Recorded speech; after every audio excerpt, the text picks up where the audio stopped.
Benim peygamberim öyle güzel ki nuru aydınlatır bütün alemi, onun sevdasına öter bülbüller, ona aşık olmuş kırmızı güller, onun sevdasına.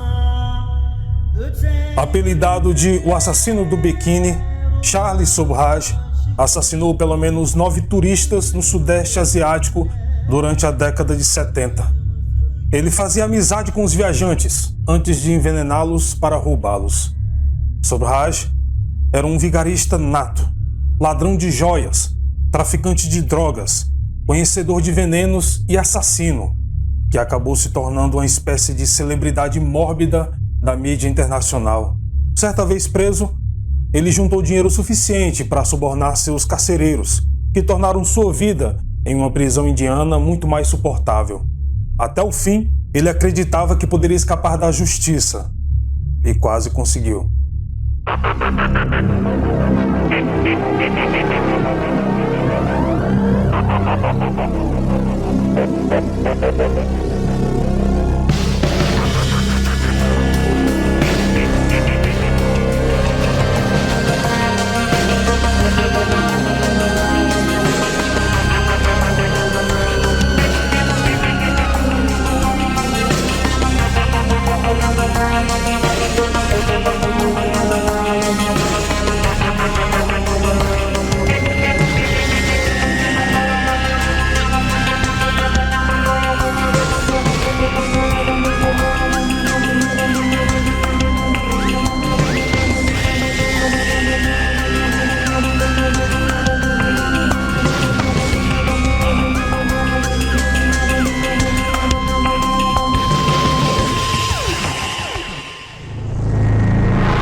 Rocham Bhavani Guramak Charles Sobhraj era filho ilegítimo de uma jovem mulher vietnamita chamada Song, com um rico alfaiate indiano chamado Rocham, 20 anos mais velho que ela.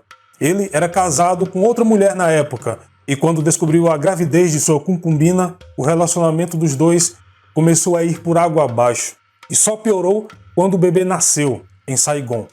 Rocham se recusou a reconhecer a criança, mas queria manter o relacionamento amoroso com a mãe, chegando a pedir que Song entregasse o filho aos cuidados de um orfanato. A vida nessa época em Saigon já era dura por si só. Durante a Segunda Guerra Mundial, com a ocupação japonesa e a tomada do poder pelo Viet Minh, um movimento revolucionário de libertação nacional, a rejeição do pai e a ingenuidade da mãe fizeram com que a criança não fosse registrada. Aos 2 anos, Charles não tinha pátria. Rocham tinha uma vida constituída na Índia, com esposa e filhos. Este vai e vem emocional fez com que Song exigisse ser assumida e pediu ajuda financeira para cuidar do menino. Rocham se recusou, acusando a mulher de tê-lo traído e que o filho não era seu. Quando Charles tinha 3 anos, a situação se tornou insuportável e Song deixou o seu amante para sempre. Ela tinha 24 anos na época e após ir embora descobriu que estava grávida de Rocham novamente. Para sua sorte, ela conheceu um jovem oficial francês chamado Alphonse Duroux, que se apaixonou perdidamente por ela, a ponto de assumir Charles e o bebê ainda em sua barriga. Eles se casaram em 15 de setembro de 1948. Duroux reconheceu Anne-Marie, a menina que nasceu, mas se recusou a dar o seu nome para Charles. O menino, então com 4 anos, já tinha uma vida muito turbulenta.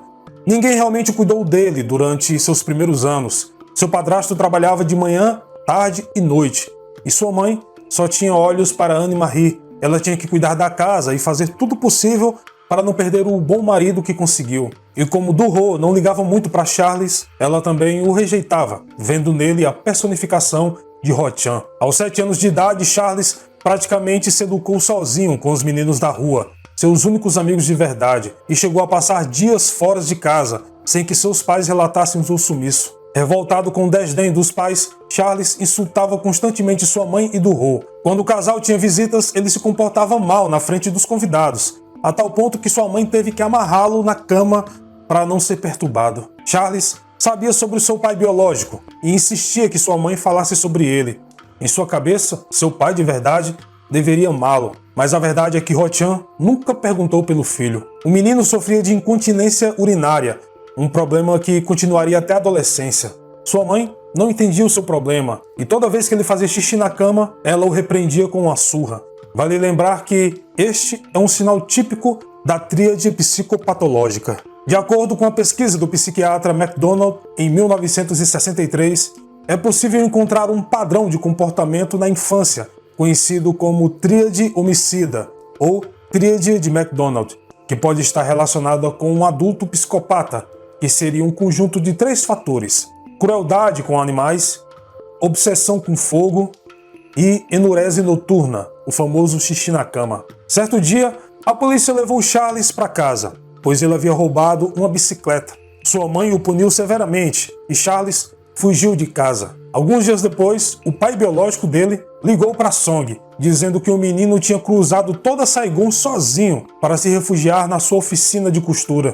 Mas Ho-chan não o queria. Inclusive, o homem já estava tendo um caso com outra jovem mulher vietnamita e que ela também estava grávida dele. Ho-chan mandou Charles imediatamente de volta para a casa de sua mãe. Em 1949, o tenente do Ho foi convocado a retornar imediatamente à França. A viagem teria de ser feita em alguns dias. Song estava em êxtase, mas Charles teimosamente se recusou a deixar Saigon e seu amado pai. Quando Du Ho estava organizando tudo para a viagem, notou que Charles não tinha sido registrado e muito menos tinha documentos de identidade. Portanto, não poderia ser registrado no passaporte de sua mãe. Charles tinha que ficar em Saigon até que sua situação no país se regularizasse. Então, Song implorou a Ho-chan para cuidar do menino, até ela chegar na França e encontrar uma forma legal de levá-lo até lá. Nesse meio tempo, Ho-chan havia ficado muito rico com a prosperidade de seu negócio e não queria sobrecarregar a sua vida cuidando de uma criança problemática. E mais, que ele mal conhecia. Num primeiro momento ele recusou, mas acabou cedendo aos apelos de Song e às lágrimas de Charles, que implorava para ficar com o pai. 3 anos depois, em 1952, Du Ho foi enviado novamente para Saigon para lutar contra os rebeldes do movimento Viet Minh, que haviam invadido a Indochina 2 anos antes. Song e ele já tinham 2 novos filhos. Um terceiro estava a caminho. A mulher então ligou para saber sobre Charles. Agora com 9 anos, Ho-chan já tinha 3 filhos com sua nova concubina e ela não suportava o menino. A mulher o incomodava constantemente e Charles se tornou cada vez mais rebelde, um mentiroso profissional, desobediente e selvagem. Ele passava seu tempo nas ruas com um bando de pequenos bandidos, dos quais ele era o líder. Song e Du Ho encontraram o garoto após vários dias de procura, em um prédio em ruínas, com outros meninos de rua, que sobreviviam graças a vários roubos. Du Ho ficou com pena dele e decidiu fazer de tudo para que Charles finalmente tivesse estabilidade familiar e tivesse os registros oficiais em seu país. Em 10 de janeiro de 1953, o pai de Charles o reconheceu oficialmente, mas disse que não queria registrá-lo, entregando-o a Song e Du Ho. Porém, no último momento, Du Ho se recusou a dar seu nome ao menino, apesar dos apelos de Song. Pouco tempo depois, Du Ho foi enviado para lutar na frente de combate e voltou de lá mudado para sempre. Explosões de granada, tiros, o fato de ter chegado perto da morte e de ver os seus companheiros caírem ao seu lado fez com que Du Ho se tornasse cada vez mais recluso e irritado. Ele não suportava o menor ruído. Hoje, este seria um diagnóstico da síndrome de estresse pós-traumático. Pois bem, devido a isso, ele voltou para a França e desta vez Charles teve permissão para ir com eles, mas o menino não queria ir embora, porém foi contra sua vontade. Na França, o tenente Du Ho se recuperou e logo foi enviado para Dakar, no Senegal, que na época era uma colônia francesa. A família Du Ho se estabeleceu por lá em 1956.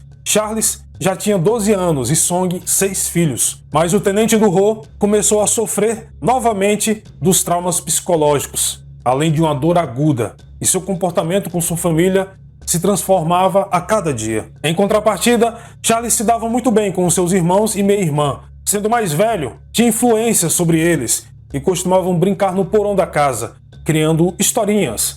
Seu meio-irmão André, 8 anos mais novo que ele, era muito semelhante fisicamente, quase que irmãos gêmeos. Sobhraj gostava de imitar Charlie Chaplin e por isso foi apelidado de Charles. Ele só foi batizado oficialmente em 1959, aos 15 anos, e sua mãe pediu que ele fosse registrado como Charles Guramak Sobhraj. Mas ele foi rapidamente notado pela polícia de Dakar. Charles era um batedor de carteira e costumava entrar em cinemas sem pagar. Ele também teve problemas na escola, embora falasse francês, vietnamita, inglês e um pouco de hindi. Na verdade, Charles era profundamente preguiçoso, teimoso e indisciplinado, segundo seus professores. Ele fez amizade com um jovem chamado Sarak. Um dia, Sarak foi surpreendido enquanto roubava no mercado de Dakar. O menino confessou que Charles o obrigou a fazer isso. Quando sua mãe o repreendeu por seu comportamento, Charles respondeu com muita calma: "Sempre há um idiota para fazer o que eu digo." Song e Do-ho o puniram. Colocaram grades nas janelas de seu quarto e o amarraram na cama. Mas Charles ainda conseguiu escapar para voltar à cidade e começar os seus roubos e assaltos novamente. Ele chegou a estimular o seu meio-irmão André a acompanhá-lo. Depois de algum tempo após a independência das colônias francesas na África, os soldados voltaram para a França. Alphonse Do-ho e sua grande família então se estabeleceram em Marsella. Charles tinha 16 anos, sempre fazia xixi na cama e passava o tempo mentindo, insultando e ameaçando as pessoas. Em dezembro de 1959, ele foi preso por querer vender cartões de Natal. Mas não foi só isso. Ele ameaçava as pessoas com a faca, quem não quisesse comprar. Song e Do-ho não sabiam o que fazer com o adolescente. Eles decidiram colocá-lo em um internato católico. Charles recusou e explicou que queria voltar para Saigon para morar com seu pai. Mas seu pai, que tinha várias amantes e filhos em diversos países, nunca perguntou como ele estava ou sequer o ajudou financeiramente, apesar de ser um empresário bem-sucedido. Neste ponto, podemos nos perguntar: por que Sobhraj queria tanto ficar com o pai, uma vez que ele não ligava a mínima para o garoto? A resposta é simples: porque morando com o pai, ele teria a liberdade que tanto queria. No colégio interno, Charles tentou imediatamente escapar e teve sucesso, mas ele foi pego em abril de 1960, enquanto tentava embarcar em um navio de carga com destino à Ásia. 2 meses depois, conseguiu entrar em outro barco a caminho da África, mas ele foi pego roubando o passaporte de um marinheiro. Os oficiais o trancaram no porão para mandá-lo de volta à França. Seu pai biológico se recusou a pagar a viagem de volta. Song e Do-ho tiveram que resolver a situação e o receberam friamente em Marsella. Escaldado pela viagem ao fundo do porão de um navio, Charles aceitou que sua mãe o mandasse para Paris, para que ele pudesse trabalhar em um restaurante vietnamita. Ele trabalhou por alguns meses, no final de 1960. Como dito, seu pai havia se tornado muito rico e estava viajando o mundo, chegando à França. Ele foi a Paris e, curiosamente, procurou o filho para vê-lo. Rapidamente, descobriu que o jovem havia se tornado um adolescente inteligente e simpático, ficando muito feliz por vê-lo novamente. O homem decidiu que ele merecia algo melhor do que o emprego de garçom ou cozinheiro. Charles mentiu para ele, fingindo ser um menino pobre, miserável e mal amado pela família, que era forçado a trabalhar dia e noite em condições terríveis. Seu pai, comovido, pediu permissão a Song e a Do-ho para levá-lo de volta a Saigon para ensiná-lo a alfaiataria, com a intenção, talvez, de torná-lo seu sucessor. Não preciso dizer que Song ficou muito feliz em mandar o seu filho delinquente para longe. Na primavera de 1961, aos 17 anos, Charles retornou a Saigon. E é claro que ele rapidamente retornou os seus maus hábitos, principalmente porque era encorajado pela concubina de seu pai, que ainda o odiava e queria fazer com que ele fosse expulso de casa. O pai de Sobhraj exigiu que seu filho se levantasse de madrugada e trabalhasse muito na alfaiataria, mas ele escapou e desapareceu por vários dias, passando a andar acompanhado de prostitutas e roubando carros. Desesperado, Ho-chan decidiu mandá-lo para o interior da Índia, para trabalhar com alguns parentes, longe das tentações de Saigon. Se Charles ficasse lá por 1 ano, ele conseguiria a cidadania indiana, mas não durou mais do que algumas semanas. Os primos eram pessoas humildes, trabalhadoras e honestas, que Charles imediatamente desprezou. Em março de 1962, Charles estava preso em um barco por não ter passaporte. Ele esperou em vão que o seu pai pagasse sua viagem de volta e teve que implorar à mãe que o repatriasse a Marsella. A mulher teve que vender todas as suas joias para pagar a viagem de volta para casa. Charles voltou cheio de gratidão, mas Song explicou que não podia mais viver com ele. Du-ho estava doente de novo e a casa era muito pequena. Charles então passou a trabalhar em restaurantes para poder comer, mas nunca conseguiu manter um emprego por mais do que alguns dias. Em seguida, ele roubou um carro e saiu de viagem com uma jovem que tinha acabado de conhecer. Obviamente, foi preso por excesso de velocidade e condenado a 6 meses de prisão por furto. Na prisão de Grasse, ele aprendeu artes marciais e italiano. Quando saiu, foi informado que tinha 30 dias para obter os documentos antes de ser deportado para sempre do território francês. Ele então pediu dinheiro à mãe novamente para ir à Itália. Ela recusou, dizendo que agora ele era um homem e que deveria se virar sozinho. Esta foi a última vez que Sobhraj falou com sua mãe. Eles não se veriam novamente dentro de 10 anos. Charles ficou quieto na capital francesa, tentando tocar a vida honestamente. Ele passou o Natal de 1963 totalmente sozinho. Então, conheceu um mafioso vietnamita que o colocou sob sua proteção. Ele o ensinou Kung Fu e pensamentos budistas. O mafioso também conseguiu documentos para Charles. Documentos falsos, é claro. Para isso, ele teria que pagar 30 mil francos. Durante a primavera de 1964, Charles cometeu roubos para conseguir o dinheiro. Ele estava quase lá quando roubou um carro, adivinhe, para mais uma vez dar uma volta com a mulher bonita que ele acabou de conhecer. Não preciso dizer que ele foi preso novamente por excesso de velocidade e se viu diante de um juiz severo que não gostava de reincidentes, sendo condenado a 3 anos de prisão. Charles se viu completamente sozinho na prisão de Poissy, longe de sua família e sem ninguém para cuidar dele. Mais tarde, ele diria que sua família e a sociedade pagariam caro por abandoná-lo. Mas essa necessidade de vingança é sem dúvida apenas um pretexto. Suas afirmações de que sua vida foi um protesto contra o sistema jurídico francês ou de que o seu amor pelo Vietnã e pela Ásia motivaram sua carreira criminosa são absurdas. Charles era um criminoso nato e ninguém tinha culpa do que ele estava passando, a não ser ele mesmo. A prisão onde estava era um ambiente brutal e, sendo um adolescente, era mais uma carne fresca para os detentos. Porém, como dominava as artes marciais, ele foi capaz de se defender de todos que tentaram abusá-lo. Perto de Paris, a prisão de Poissy era um lugar realmente terrível. Construída no século XVI, foi inicialmente um convento, antes de se transformar em uma prisão durante a Revolução Francesa, com altos muros de pedra que separavam os prisioneiros do mundo exterior. As celas individuais eram tão pequenas que só serviam para dormir. Durante o dia, a prisão era dividida em 3 alas, de acordo com o tipo de prisioneiro. Uma ala para os enfermos, outra ala para os lunáticos e perigosos, e uma última para quem eles não sabiam o que fazer. Charles estava nessa. A prisão era dirigida com mão de ferro. Os presos não podiam personalizar suas celas. Rádios e jornais foram proibidos e as cartas censuradas. O comportamento de Charles na prisão, no entanto, foi um indicativo de sua atitude futura. Por exemplo, os prisioneiros eram proibidos de manter livros em suas celas, exceto o jovem Charles. Ele fingiu ser um pobre adolescente miserável, tanto que chamou a atenção de um dos voluntários que visitava os presos, Félix Descogne, que era um jovem de família rica, executivo de uma grande empresa, muito religioso e bondoso.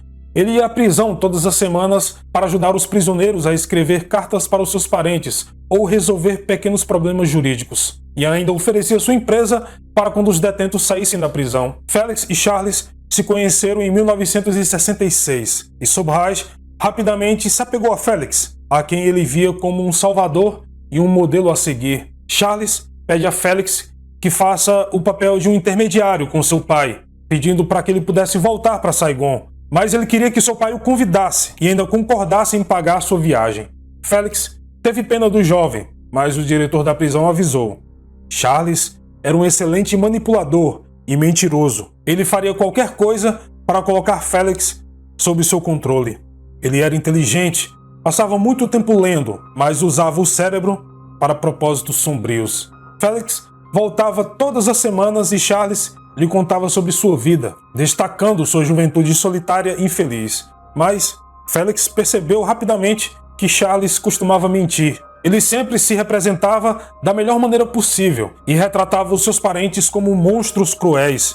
Dependendo da semana, eles eram pessoas bondosas. Ele então escreveu suas longas cartas cheias de citações de Freud e Nietzsche para Félix enviar para o seu pai. Segundo algumas fontes, essa amizade era muito mais profunda, se é que me entendem, e o relacionamento deles tornou-se quase sufocante, mas Félix continuou a visitar o jovem, segundo essas fontes, porque estava apaixonado por ele. Mas ninguém sabe se o amor era realmente correspondido ou se Charles apenas usava o sentimento do rapaz para conseguir o que queria, o que é mais fácil. Félix até escreveu ao pai de Charles para tentar convencê-lo a receber o filho, mas após 3 meses sem resposta, Charles escreveu uma carta cheia de ódio e fúria ao pai, na qual explicava que ele o estava renegando e que queria fazê-lo sofrer, e que um dia seria rico mesmo sem a ajuda dele. Felizmente, para ele, Félix não mandou essa carta, porque por volta do Natal de 1966, Charles recebeu uma correspondência do pai, que finalmente concordou em vê-lo novamente.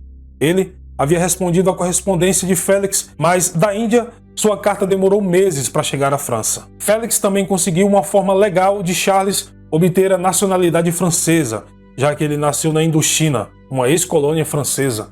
Mas para isso, ele teria que cumprir o serviço militar, que na época durava 2 anos. Enquanto esperava sair da prisão, ele aprendeu o básico de alemão, apenas lendo livros. Em 1968, após sua liberdade condicional, Charles foi morar com seu amigo Félix. Ele parecia ter se acalmado, mas dependia dele para tudo. Não procurava emprego e acumulou muitas dívidas em pouco tempo, e devido a isso, retornou à sua vida criminosa. Desta vez, com mais habilidade e cautela. Neste período, Charles viveu em 2 mundos muito diferentes. O mundo brilhante de Félix, que estava repleto de pessoas ricas e festas glamourosas que o permitiu interagir com algumas das melhores famílias parisienses. O outro mundo, o do submundo, era mais sombrio e sinistro, mas Charles se sentia em casa.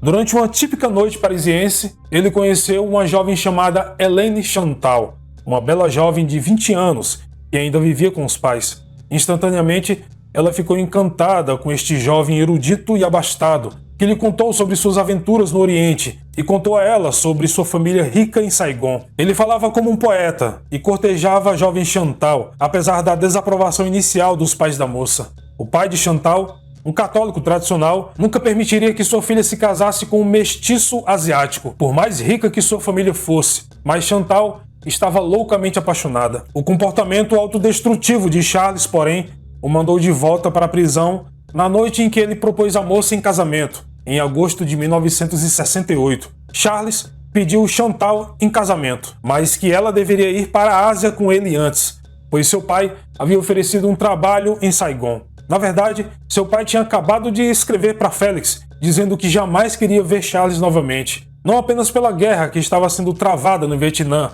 mas porque ele não confiava em seu próprio filho. Charles, então, roubou um carro, de novo, e levou Chantal a um cassino. Apostas loucas, quase frenéticas, o levaram a ganhar e perder 6.000 francos. Ele culpou Chantal, eles brigaram e a moça se recusou a se casar. Os dois então voltaram para casa em uma velocidade vertiginosa até que Chantal, apavorada, finalmente concordou em se casar com ele por medo de morrer. Logo, uma viatura da polícia percebeu o carro em alta velocidade e correu atrás dele, com a sirene ligada. Charles tentou fugir da polícia, mas perdeu o controle. Seu veículo derrapou em uma curva, o carro girou e Chantal se feriu. Charles dirigiu um carro roubado, sem carteira de motorista. Ele foi preso mais uma vez. Chantal e Félix testemunharam por ele. Félix contratou um psiquiatra em sua defesa, que pensava que seria possível curar Charles dessas loucuras. Mas o psiquiatra explicou sem rodeios o que pensava do seu jovem amigo, dizendo o seguinte: ele é o mentiroso mais talentoso que já conheci. Ele tem uma inteligência intuitiva, uma grande velocidade de compreensão, um certo dom para cultivar sua mente. No entanto, ele explora 100% da fraqueza de quem o rodeia. Ele é ávido por dinheiro e sucesso, e considera essas ambições as mais nobres. Ele tem pouco ou nenhum senso moral. Sua vaidade aumenta a cada dia. Seu desejo de ser amado é avassalador, mas ele nunca admitirá que é vulnerável. Seu sentimentalismo e sua sexualidade são exagerados no sentido patológico do termo. Ele é perfeitamente capaz de ser educado, mas apenas se quiser. Ele é impulsivo e agressivo. Sua vida é uma fuga perpétua para o nada. Ele quer que as pessoas tenham pena dele. Um ator brilhante e manipulador extraordinário. Ele foge constantemente da realidade e não tem limites. O juiz condenou Charles a 8 meses de prisão no centro de detenção preventiva. O jovem enviou cartas chorosas para Félix e, cansado, respondeu apenas uma carta, dizendo que não poderia ajudá-lo desta vez, que para ele se adequar à sociedade, deveria aceitar o seu destino e cumprir a pena até o final. Charles reagiu muito mal e 2 semanas depois respondeu a Félix dizendo o seguinte: "Não se preocupe comigo, não perca mais 1 minuto por mim. A partir de agora, sou eu e só eu quem vai escolher o meu destino. Vou tomar as minhas decisões quando quiser, onde quiser e da forma que me parecer melhor, e não como você quer. Posso garantir que estou perfeitamente calmo, lúcido e confiante. Nunca mais quero ajuda, contato ou assistência material sua. Nem 1 centavo. Nunca mais colocarei os pés em sua casa, nem por 1 segundo. No dia em que eu sair desta prisão, e aliás, posso garantir que será a última vez, Chantal e eu nos casaremos. O futuro é nosso." Félix respondeu: "Você finalmente mostra sua verdadeira natureza, o lado de sua personalidade que você mostrou para o seu pai, para o seu padrasto e para todos aqueles que, em geral, cuidaram de você. Enfim, você se revela no final pelo que você é profundamente, um pequeno bastardo." Charles usou seus meses na prisão para estudar direito com os velhos livros da biblioteca, pois, segundo ele, você precisa conhecer as regras se quiser quebrá-las. De sua parte, Chantal o apoiou e prometeu castidade. Ela disse a seus amigos e colegas que foi muitas vezes na prisão visitá-lo e tinha certeza de que tudo não passava de um mal-entendido. 2 outros visitantes que afirmavam ser primos distantes do Vietnã visitavam Charles regularmente. Um deles era de fato vietnamita, um ex-membro da gangue de Saigon liderada por Charles. O segundo era de Hong Kong e matou pelo menos 5 pessoas. Cada vez que o visitava, os homens levavam uma tigela de ensopado, que devolvia na semana seguinte.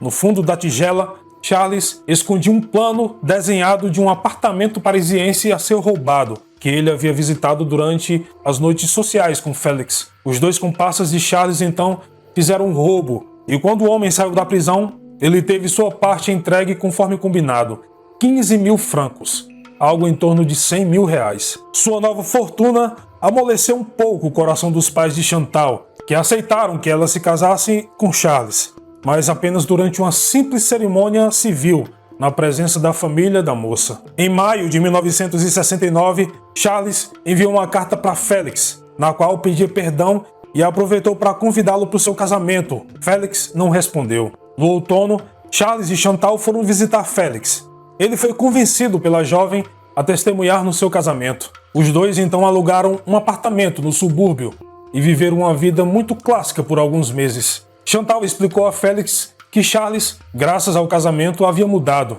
Ele agora tinha um senso de responsabilidade, estava muito mais estável. Certa vez, seus ex-companheiros de prisão queriam vê-lo, mas ele os mandou embora. Na primavera de 1970, Chantal percebeu que estava grávida. Charles soube no mesmo dia que teria que prestar serviço militar para ficar legalmente na França. Mas ele não queria abandonar Chantal. Depois de algumas semanas, ele mandou um atestado médico que adiou a sua ida ao exército. Algum tempo depois, Charles pegou emprestado 6 mil francos de sua meia-irmã, dizendo que queria dar à sua esposa a melhor gravidez possível. Mas ao invés disso, ele usou o dinheiro para jogar no cassino. E perdeu tudo. Apesar de sua promessa de reembolsar a sua irmã, ela o processou e Charles se viu novamente na prisão.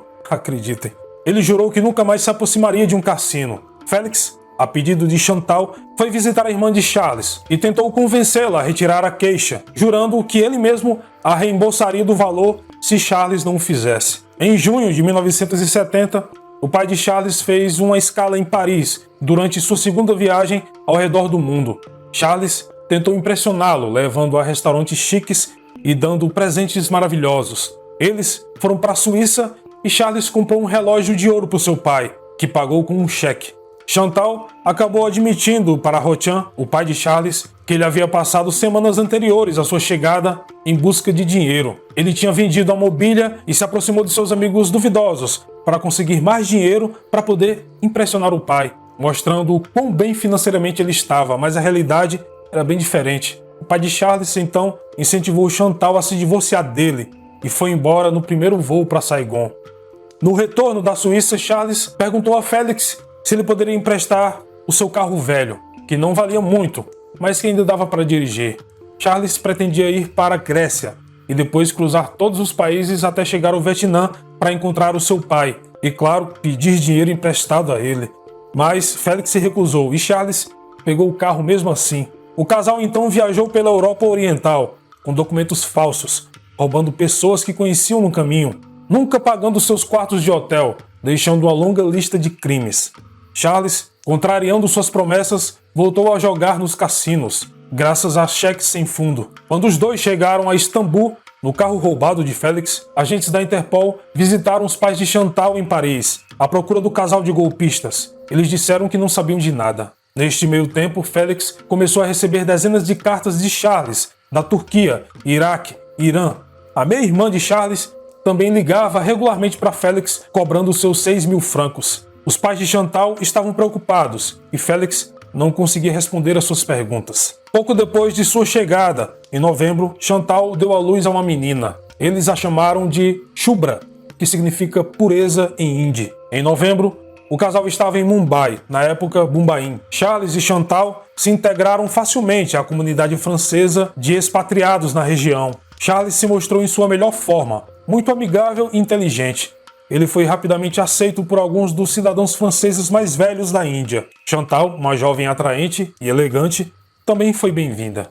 A jovem Chantal estava feliz e totalmente alheia aos golpes do marido. Ele falava com ela sobre o seu negócio e em mais de uma ocasião ela se tornou involuntariamente cúmplice de seus planos. Por vários meses, Charles conseguiu agir sem ser detectado pela polícia. Durante grande parte de 1970, Sobhraj administrou um esquema fraudulento de veículos roubados, pegando carros americanos e europeus, que eram difíceis de encontrar, e os vendia para os franceses nostálgicos e indianos ricos. Ele roubou carros no Paquistão e no Irã, e os levou para a fronteira com a Índia, onde subornou os funcionários da alfândega para que eles ignorassem a falta de documentos de importação. O seu negócio o fez viajar muito entre Hong Kong, Teherã, Cabul, Istambul, Karachi, entre outros países. Chantal ficou sozinha em Bombaim. Apesar de relativamente bem financeiramente, queria voltar para a França. Enquanto ela passava a virada do ano sozinha com sua filha, Charles gastava seu dinheiro no cassino de Macau. Ele ganhou muito dinheiro, por sinal, e voltou em meados de janeiro de 1971, com joias e presentes para a esposa. Em abril do mesmo ano, Charles e Chantal foram a Hong Kong para um breve período de férias e deixaram sua filha sob os cuidados de um amigo. Depois de um mês sem notícias do casal, este amigo, preocupado, contatou o consulado francês em Bombaim para descobrir o que havia acontecido com eles. O casal voltou, mas Charles logo partiu em viagem novamente. Chantal ainda estava entediada sem o marido, que se afastava dela a cada dia. O tédio gradualmente se transformou em desespero. Em junho de 1971, Sobhraj voltou e levou sua esposa e filha para Macau. Nessa viagem, ele perdeu muito dinheiro e teve que vender as joias de Chantal para poder voltar. Os dois começaram a discutir com frequência, e Chantal, exausta, pediu dinheiro para que ela pudesse voltar para a França, mas ele se recusou. Os pais da jovem não tinham a quantia necessária, então aconselharam que ela fosse até a embaixada. Mas ela entendia que o negócio do seu marido não era algo legal e temia que, se fosse até a embaixada, também fosse punida como cúmplice. Com os negócios indo mal, os cobradores começaram a aparecer em Macau e eles eram muito mais implacáveis e agressivos. Sobhraj rapidamente percebeu que sua vida estava em perigo. Felizmente, o homem conheceu um inglês, um velho conhecido de seus amigos franceses na Índia, que lhe apresentou um plano para conseguir dinheiro suficiente para pagar suas dívidas. Esse plano consistia em roubar uma joalheria, mas eles fariam da seguinte forma: entrariam em um quarto de hotel acima da joalheria, no Ashoka Hotel em Delhi, e então perfurariam o chão para descer até a joalheria à noite para roubá-la. Mas em outubro de 1971, após 3 dias de perfuração, quase sem progresso, Charles e sua equipe perceberam que o plano não daria certo e desistiram. Os criminosos então partiram para o plano B. Eles conseguiram atrair o dono da loja, que não havia notado nada, para uma sala, sob o pretexto de encontrar um cliente rico. Charles pegou as chaves da loja enquanto ameaçava o homem com a pistola e o amarrou em uma cadeira. Ele pegou a caixa registradora, roubou colares, anéis e brincos. Na fuga, Charles entrou no aeroporto de Delhi com a intenção de voar para Bombaim, mas foi forçado a abandonar tudo o que roubou na alfândega, pois o dono da joalheria conseguiu escapar e notificou a polícia, que fechou imediatamente o aeroporto. O joalheiro foi ao aeroporto para identificar Sobhraj, que estava de passagem pela alfândega. Charles fugiu pela janela, deixando $10.000 em dinheiro e muito mais em mercadorias no chão. O homem mal chegou em casa e mal se desculpou com Chantal e já saiu mais uma vez. Charles estava em apuros e precisava pagar suas dívidas de jogo, e seu novo amigo inglês se ofereceu para roubar um pequeno banco no bairro. Mas, antes que tivesse tempo de fazer qualquer coisa, ele foi preso pela polícia por vender um carro roubado a um advogado. Após a identificação de uma testemunha ocular, ele também foi acusado do roubo às joias do Ashok Hotel. Chantal entrou em desespero quando soube que o marido foi preso por assalto à mão armada. Até então ela achava que os negócios ilícitos do marido não passavam de trapaças no mercado financeiro e venda de carros que outras pessoas roubavam, e não ele, muito menos uma joalheria. Charles foi enviado para a prisão de Delhi, a famosa prisão de Tihar, e rapidamente organizou a primeira de suas fugas teatrais de lá. No fim de novembro de 1971, ele alegou ter uma úlcera hemorrágica e foi levado a um hospital local, onde foi diagnosticado com apendicite, embora ele não tivesse nada. Enquanto se recuperava de sua operação inútil, Charles convenceu Chantal com a promessa de seu retorno a Paris para ajudá-lo a escapar do hospital, enquanto o guarda estava dormindo. Aproveitando o corte de energia, Chantal se enfiou nas cobertas da cama para fingir ser o próprio Charles. Ele simplesmente saiu pela porta da frente, mas Sobhraj foi capturado novamente poucos dias depois. Sua ferida se abriu e ele estava sangrando muito. Chantal fingiu que o seu marido a tinha drogado e a colocado na cama, mas isso não convenceu a polícia e ela foi presa, ficando apenas alguns dias sob custódia na delegacia.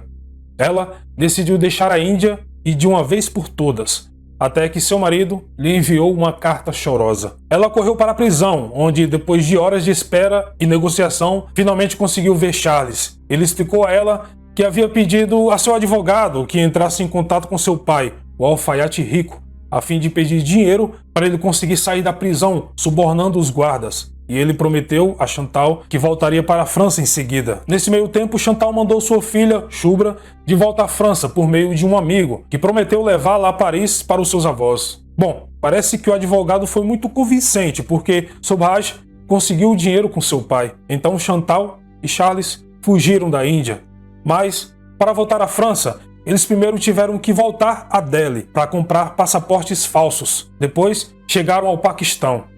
Eles compraram mais 2 passaportes e viajaram para Cabul, no Afeganistão. Charles prometeu à esposa que eles não ficariam muito tempo por lá, mas acabaram passando 2 meses, onde Charles conseguiu uma boa quantia com seus golpes. Esses golpes consistiam em roubar turistas e hippies que tinham vindo da Europa em busca de haxixe. O casal vivia com bastante conforto e, em meados de 1972, finalmente conseguiram reservar um voo para Paris, mas eles não foram além do aeroporto. Sobhraj não havia pago os 2 meses de aluguel no hotel e foi preso pela polícia afegã mais uma vez. E novamente, acredite, ele conseguiu escapar. Nas prisões afegãs, os presos tinham que conseguir sua própria comida, pagando mendigos e crianças de rua, que eram chamados de corredores ou mensageiros. Se um preso não tivesse dinheiro, simplesmente morreria de fome. Charles pediu ao seu mensageiro que lhe comprasse uma seringa, com a qual ele tirou o próprio sangue. Ele então colocou o sangue em sua boca e fingiu ter um ataque de úlcera, vomitando o próprio sangue. Levado ao hospital, Charles conseguiu colocar uma droga na bebida do guarda e fugiu para o Irã. Enquanto Chantal estava presa em Cabul, ele viajou para o Paquistão para conseguir um passaporte. Depois para Karachi, Teherã e finalmente Roma, em junho de 1972. De lá, ele partiu para Paris, onde pegou sua filha, mas ele não voltou imediatamente para pegar Chantal. Ele queria ser mais discreto. Charles então foi até Copenhague, onde alugou um carro e com sua filha foram em direção à Bulgária. Depois passaram por Roma, Beirute, Paquistão e Teherã. A viagem durou meses. Ele viajou com uma dúzia de passaportes, alguns comprados, outros roubados e nenhum com seu sobrenome verdadeiro. O homem mudava sua identidade de acordo com o passaporte que possuía, mas ele gostava de usar sempre um primeiro nome, Alan. Só uma observação. Segundo a polícia, foi nessa época que Sobhraj cometeu seu primeiro assassinato, em setembro de 72, no Paquistão, com uma cúmplice da Espanha. Eles fingiram ser um casal de turistas que queriam ir para Peshawar. Segundo sua cúmplice, Maria Nunes, durante a viagem, Sobhraj injetou alguma coisa no motorista, chamado Habib, que logo morreu de overdose e Sobhraj jogou seu corpo no rio. É aqui que a história de Charles Sobhraj deu uma guinada para o assassinato.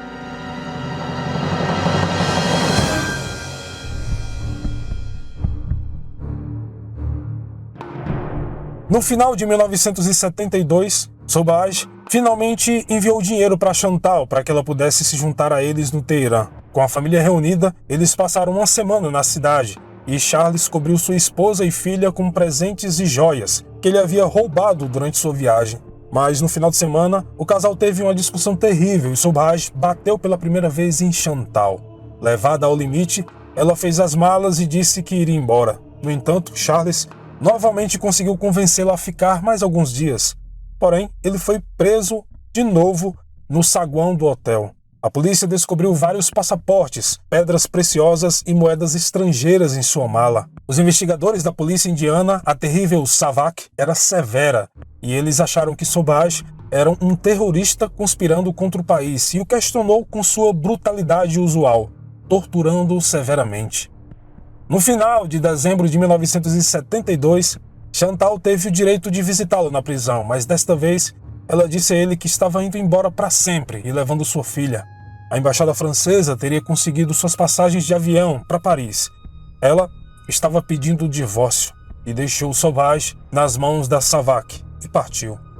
Libertado sob fiança algum tempo depois, Charles fugiu de carro para o Iraque, depois pegou um avião para a Turquia. Ele costumava enviar cartas para Félix Descogne, contando suas aventuras e fortunas, e escreveu que Chantal o havia traído com outro homem e que ele estava morando na rua.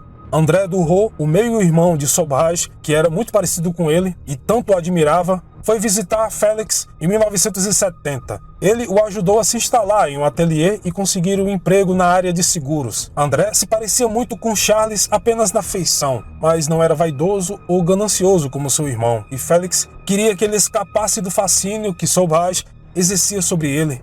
Mas no verão de 1973, Charles ligou para André e o convidou a se juntar a ele em Istambul. Tinha 10 anos que eles não se viam, mas André, ainda fascinado pelo irmão, aceitou. Charles se apresentava como um homem rico. Ele havia conseguido dinheiro de uma jovem mulher rica a quem seduziu. Culto e autoconfiante, era visto como um empresário que falava várias línguas, mas finalmente admitiu ao seu irmão que era na verdade um ladrão. André caiu completamente sob o seu feitiço e controle. Ele o seguia e obedecia cegamente. Sobhraj tornou-se o professor e André o aluno. Ele o ensinou a se vestir bem e a conversar com os turistas, explicando como atraí-los antes de drogá-los para roubá-los, e exigiu que André praticasse karatê diariamente e se interessasse por todos os assuntos sociais, midiáticos e políticos. Após alguns dias de treinamento, eles roubaram um casal francês de origem turca e voaram para Atenas. Charles falsificou o passaporte de sua vítima para entrar na Grécia. Os lugares para onde Charles podia viajar sem correr o risco de ser preso estavam se tornando cada vez mais raros. André o obedecia cegamente e Charles lhe disse que ele nunca mais poderia voltar à França por causa de sua ficha criminal. E o jovem sugeriu que encontrasse outros países da Europa para que eles pudessem saquear. Charles respondeu a André que preferia ficar em um lugar onde pudesse se misturar com a multidão, devido à sua fisionomia indo-vietnamita, onde a polícia tinha um preço, e decidiu ficar no Oriente. Em breve, André iria pagar caro pelo desejo de seguir o seu irmão. Eles roubaram passaportes, dinheiro e as passagens de volta para Tóquio, assaltando um velho professor japonês. Com a ajuda de uma bela americana que ele conhecia, Sobhraj e seu irmão roubaram um egípcio, levaram seu passaporte e dinheiro também. Em meados de novembro de 1973, Charles decidiu deixar a Grécia para passar o inverno em Beirute. Mas enquanto se preparavam para embarcar, André e Charles encontraram o egípcio que eles haviam roubado alguns dias antes. Eles foram imediatamente presos e jogados na prisão. Os jornais gregos falavam do roubo sofrido pelo casal franco-turco em Istambul, e Sobhraj usou o passaporte da vítima para entrar na Grécia. Istambul exigiu imediatamente que os dois prisioneiros fossem deportados. Charles esperava que os gregos e turcos, inimigos históricos, não chegassem a um acordo sobre sua extradição. Ele convenceu seu irmão de que seria fácil convencer as autoridades de que Charles era André, e vice-versa. Sobhraj era um homem procurado pela polícia em vários países, e se fingisse ser André, cujos crimes eram menores aos olhos da justiça grega, poderia ser libertado da prisão algumas semanas depois. E quando ele estivesse seguro do outro lado da fronteira, André poderia dizer aos gregos quem ele realmente era e que eles haviam libertado o homem errado. Assim poderia sair. O plano quase funcionou. Eles realmente se passaram um pelo outro. Os gregos decidiram indiciar e prender os dois homens, deixando-os na Grécia. Após várias semanas de prisão, sem notícias do seu caso, Sobhraj escreveu ao tribunal pedindo sua libertação, afirmando sua inocência, dizendo que era André. Sem resposta da justiça grega, ele decidiu fugir.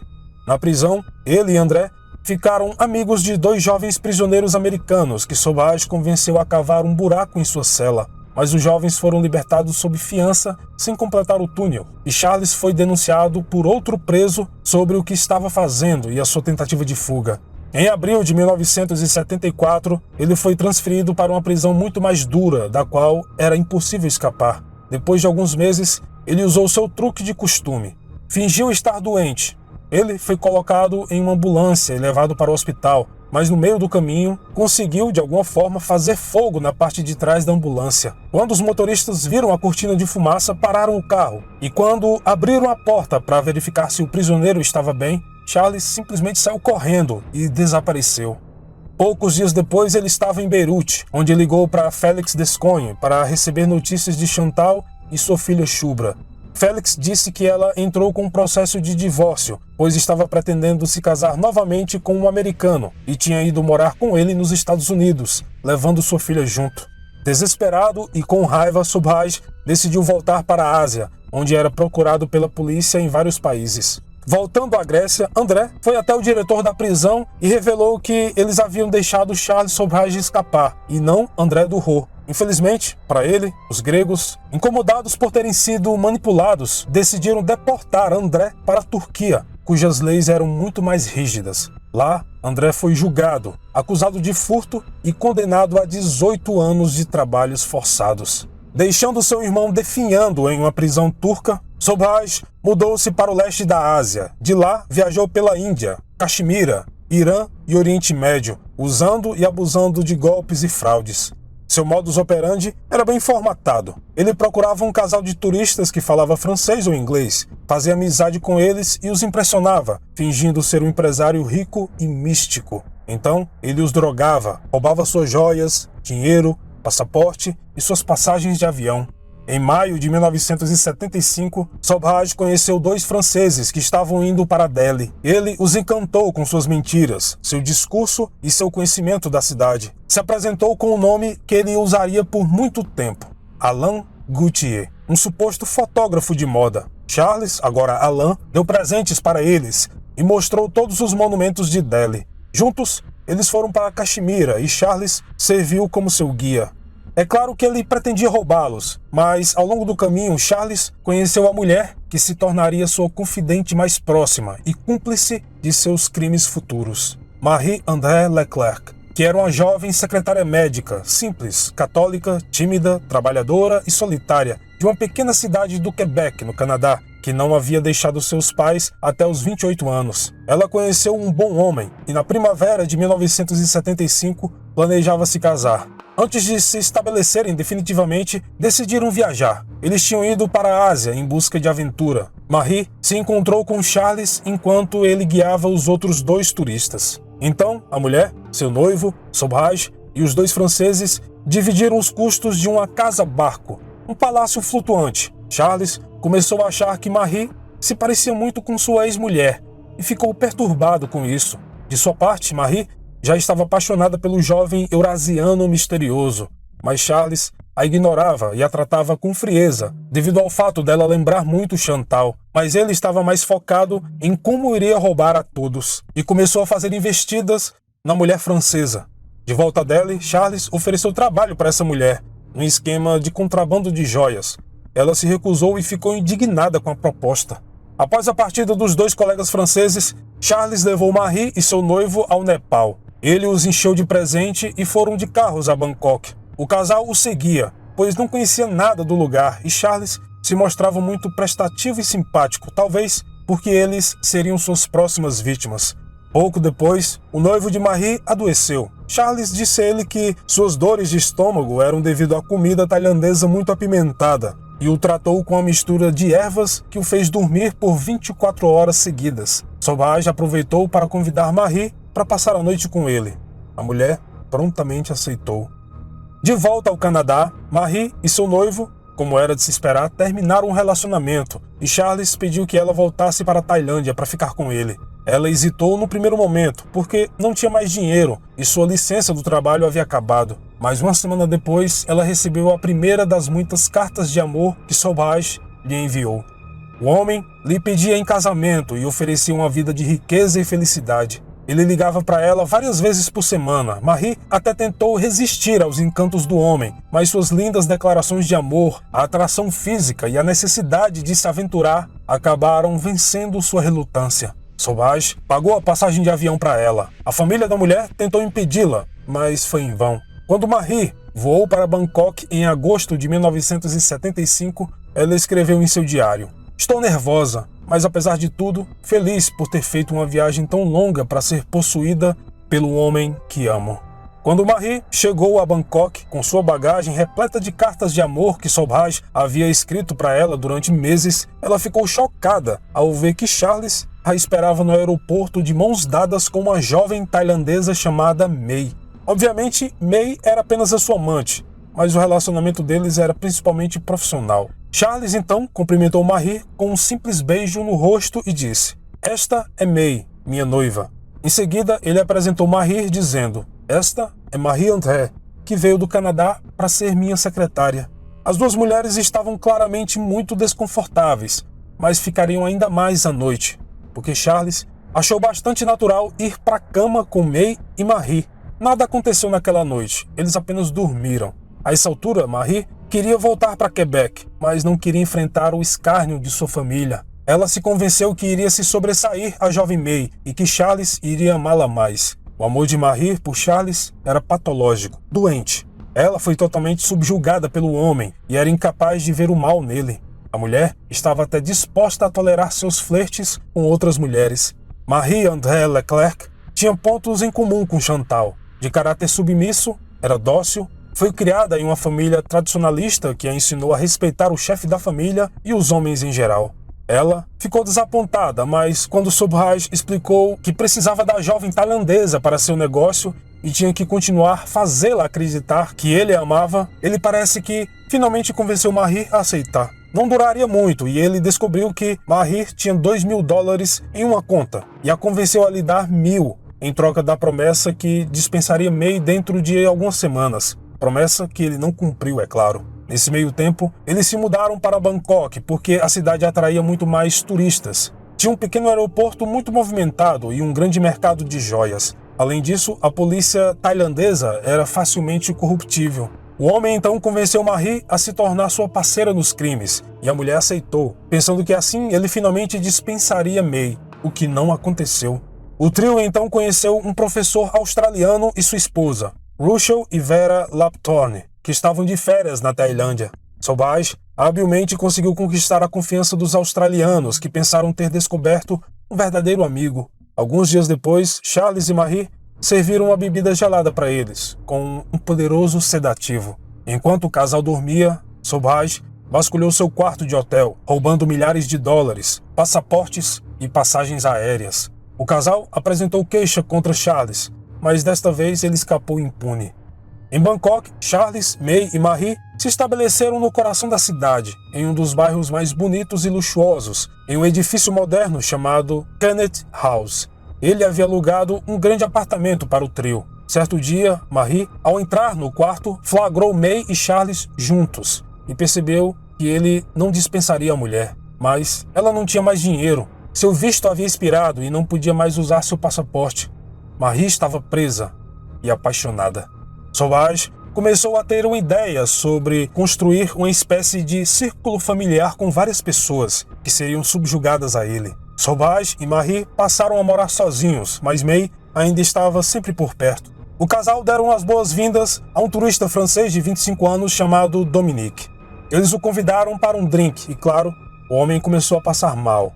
Por vários dias, Sauvage silenciosamente administrou veneno suficiente para deixá-lo doente, com o que parecia ser disenteria, e gentilmente ofereceu a sua casa para o jovem descansar e se recuperar. Normalmente a disenteria cura rapidamente, ou mata seu hospedeiro por desidratação, mas Dominique lutou para se recuperar. Na verdade, Charles o tratava e depois o envenenava de novo, para deixar Dominique sob o seu controle. Desta forma, o homem se sentiu em dívida com Sauvage. Ele começou a se curar muito rapidamente. Em outubro de 1975, enquanto o jovem recuperava as forças, Charles chamou para se hospedar em sua casa mais 2 jovens, Jean-Jacques Philippe e Annick Messi, de 20 e poucos anos. Eles eram ingênuos e gentis. Vale lembrar que eu estou o chamando de Charles, mas como dito, ele usava o nome de Alain Gauthier. E Marie-André começou a se apresentar como sendo Monique. Bom, em vez de envenená-los, Charles os atraiu com bebidas e canções. E enquanto eles curtiam a noite na cidade com Monique, ou seja, Marie, Charles roubou os seus passaportes e economias. Depois os tranquilizou, assegurando que poderiam ficar em sua casa enquanto aguardavam que novos passaportes fossem enviados a eles e que depois eles o pagariam, deixando o casal sob o seu controle. Sauvage então alugou o apartamento ao lado e instalou os 2 jovens franceses junto com Dominique. A última adição ao círculo familiar aconteceu no outono de 1975. Um jovem indiano de 21 anos de Nova Delhi chamado AJ Choudhury. Inteligente, calmo, muito atraente, mas tão frio quanto Sauvage, AJ rapidamente se tornaria seu cúmplice e o acompanharia em todos os lugares. AJ era além de confidente, tornando-se o braço direito de Charles, podendo contar com ele para qualquer situação, literalmente. E o jovem, por sua vez, adorava Sauvage, ao ponto da idolatria. Ele não questionava nada e obedecia a todas as suas ordens. AJ tornou-se muito amigo de Marie e foi muito galanteador com ela, se não voluntariamente, pelo menos seguindo as ordens de Sauvage. Assim, Charles formou um grupo de pessoas que precisava dele, que dependia dele, a sua família. Então, ele começou a matar. Nesse meio tempo, uma pessoa começou a observar as atitudes de Charles e chegou a se aproximar dele em alguns momentos, tornando-se uma peça fundamental para o futuro do assassino. Seu nome era Nadine Gires, uma jovem dona de casa e vizinha de Sauvage. Para quem assistiu à série da Netflix, sabe muito bem de quem eu estou falando. Mas vamos voltar ao início da onda de terror.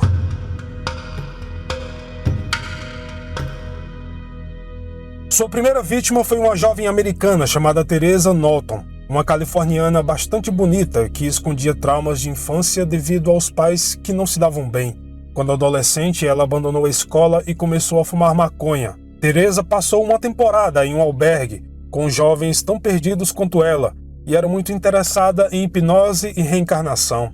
Ela conheceu um jovem por quem se apaixonou perdidamente e eles decidiram visitar a Ásia.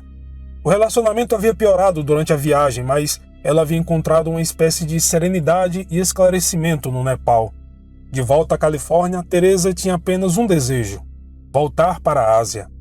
Deprimida por causa da separação, ela decidiu voltar para Katmandu e se tornar uma freira budista lá. A jovem então deixou os Estados Unidos em 1º de outubro de 1975, com $1.500 no bolso, e só queria fazer um pequeno desvio até Bangkok para visitar um templo budista, muito importante, antes de ir para Katmandu. Depois de sua visita aos lugares sagrados, ela se sentiu muito sozinha.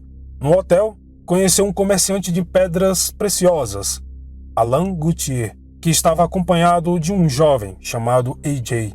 Teresa, como queria se converter ao budismo e ao isolamento, decidiu que poderia se divertir uma última noite antes de fazer a sua jornada espiritual.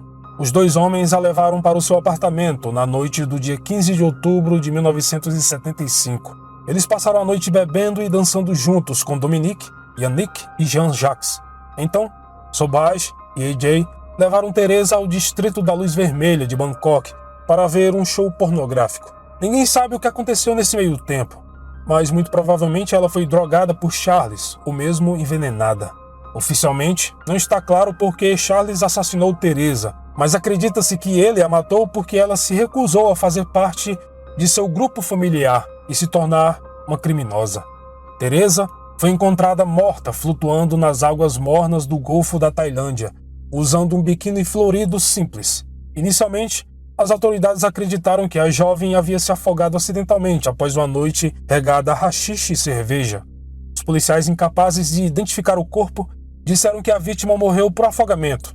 Mas, meses depois, quando uma autópsia foi realizada, as evidências forenses mostraram que alguém segurou sua cabeça debaixo d'água até ela se afogar. Apesar de tentarem focar na investigação, os policiais não conseguiam achar um culpado pelo crime, e os jornais apelidaram o monstro que fez isso com ela de o assassino do biquíni. A próxima vítima de Charles foi um jovem judeu de Istambul com estilo de vida nômade, chamado Vitaly Hakim. Seu pai era alfaiate à frente de uma dúzia de lojas na Turquia. O jovem deixou a escola aos 12 anos. Aos 17, ele foi embora para a Turquia para encontrar a liberdade que tanto queria em Paris. Depois foi para Londres e Nova York. Ele sobrevivia de várias atividades. No início dos anos 70, trabalhava com importação e exportação e havia sido preso na Espanha por tráfico de drogas. Ele chegou a Bangkok no final de novembro de 1975 e conheceram Charles e AJ no hotel, com a intenção de comprar pedras preciosas. Vitaly então foi com os homens até o apartamento e logo se viu doente, com terríveis dores de estômago. Apesar de tudo, ele acompanhou AJ e Charles em uma viagem à cidade das minas de pedras preciosas, Chantaburi. Em 29 de novembro de 1975, um corpo horrivelmente queimado, ainda exalando fumaça, foi descoberto por camponeses em uma estrada a poucos quilômetros de Pattaya. Demorou vários meses para identificá-lo. A autópsia mostrou que a vítima teve o crânio perfurado, mas que o pobre homem estava vivo quando foi encharcado com gasolina e incendiado. A polícia acreditava que a vítima foi atacada por bandidos tailandeses e morto. Eles não vincularam este assassinato à morte de Teresa, muito menos a Charles. Na mesma época, Sobhaj conheceu uma jovem tailandesa. Ele brigou com May porque fez promessas que obviamente não cumpriu. Sua nova amante, que se chamava Suzy, era muito parecida com a mãe de Charles, Song. Ele então pediu a mulher em casamento. Depois da morte de Vitaly, Sobhaj convidou Marie para aplicar o mesmo golpe em um casal de turistas. O homem os envenenou, mas Marie ficou com pena do casal e pediu para Charles deixá-los ir. Sobhaj concordou, algo raro. Depois disso, pelo menos outros 2 casais tiveram um final terrível nas mãos da serpente.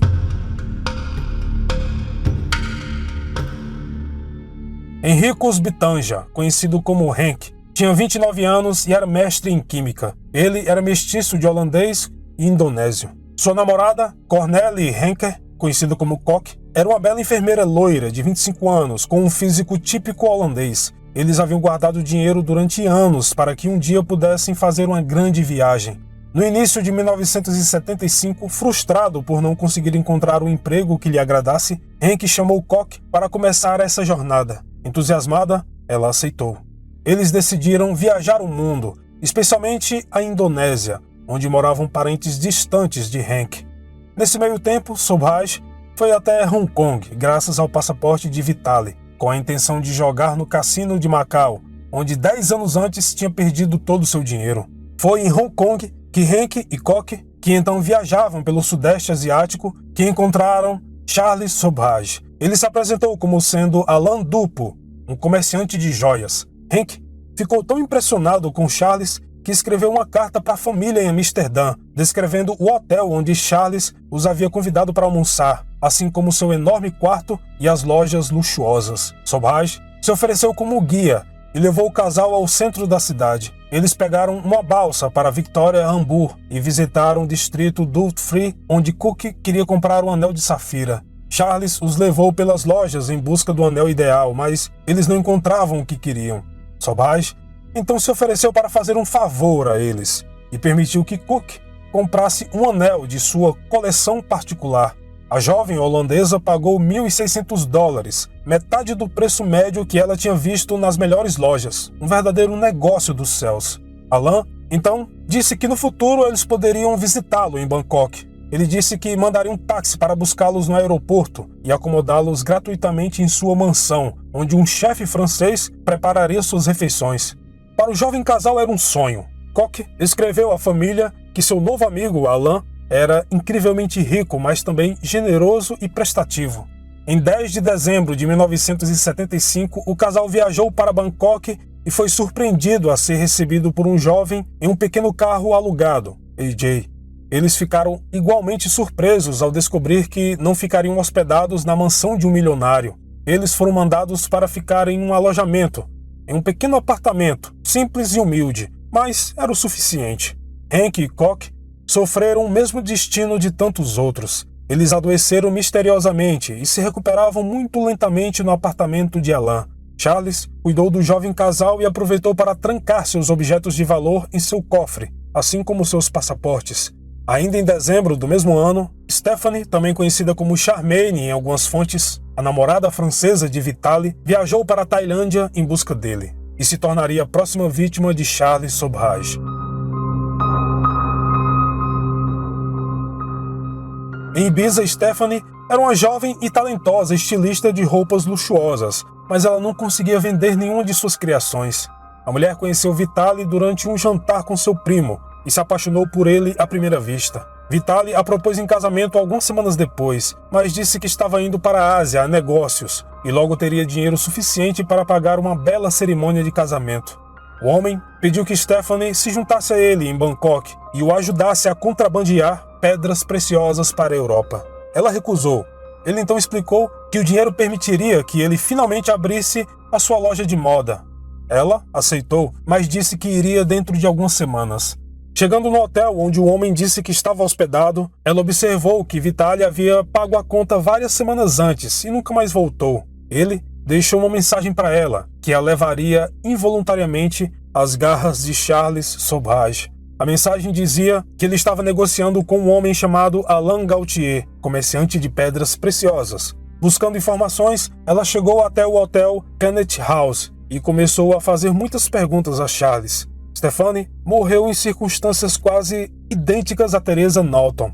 Em 15 de dezembro, o corpo nu da jovem ocidental foi encontrado nas rochas de uma pequena enseada perto de Pattaya. A polícia, na época, concluiu que a mulher havia se afogado acidentalmente. Meses depois, quando uma autópsia foi realizada, foi descoberto que Stephanie havia sido estrangulada com tanta força que os ossos de seu pescoço estilhaçaram. Connie Jo, de 29 anos, era uma californiana que buscava um significado para sua vida. Ela se casou jovem e o casamento rapidamente se desgastou. Foi quando decidiu se aproximar de um jovem muito simpático chamado Laurent. Em poucos dias, ela perdeu uma amiga num acidente de avião e seu marido cometeu suicídio.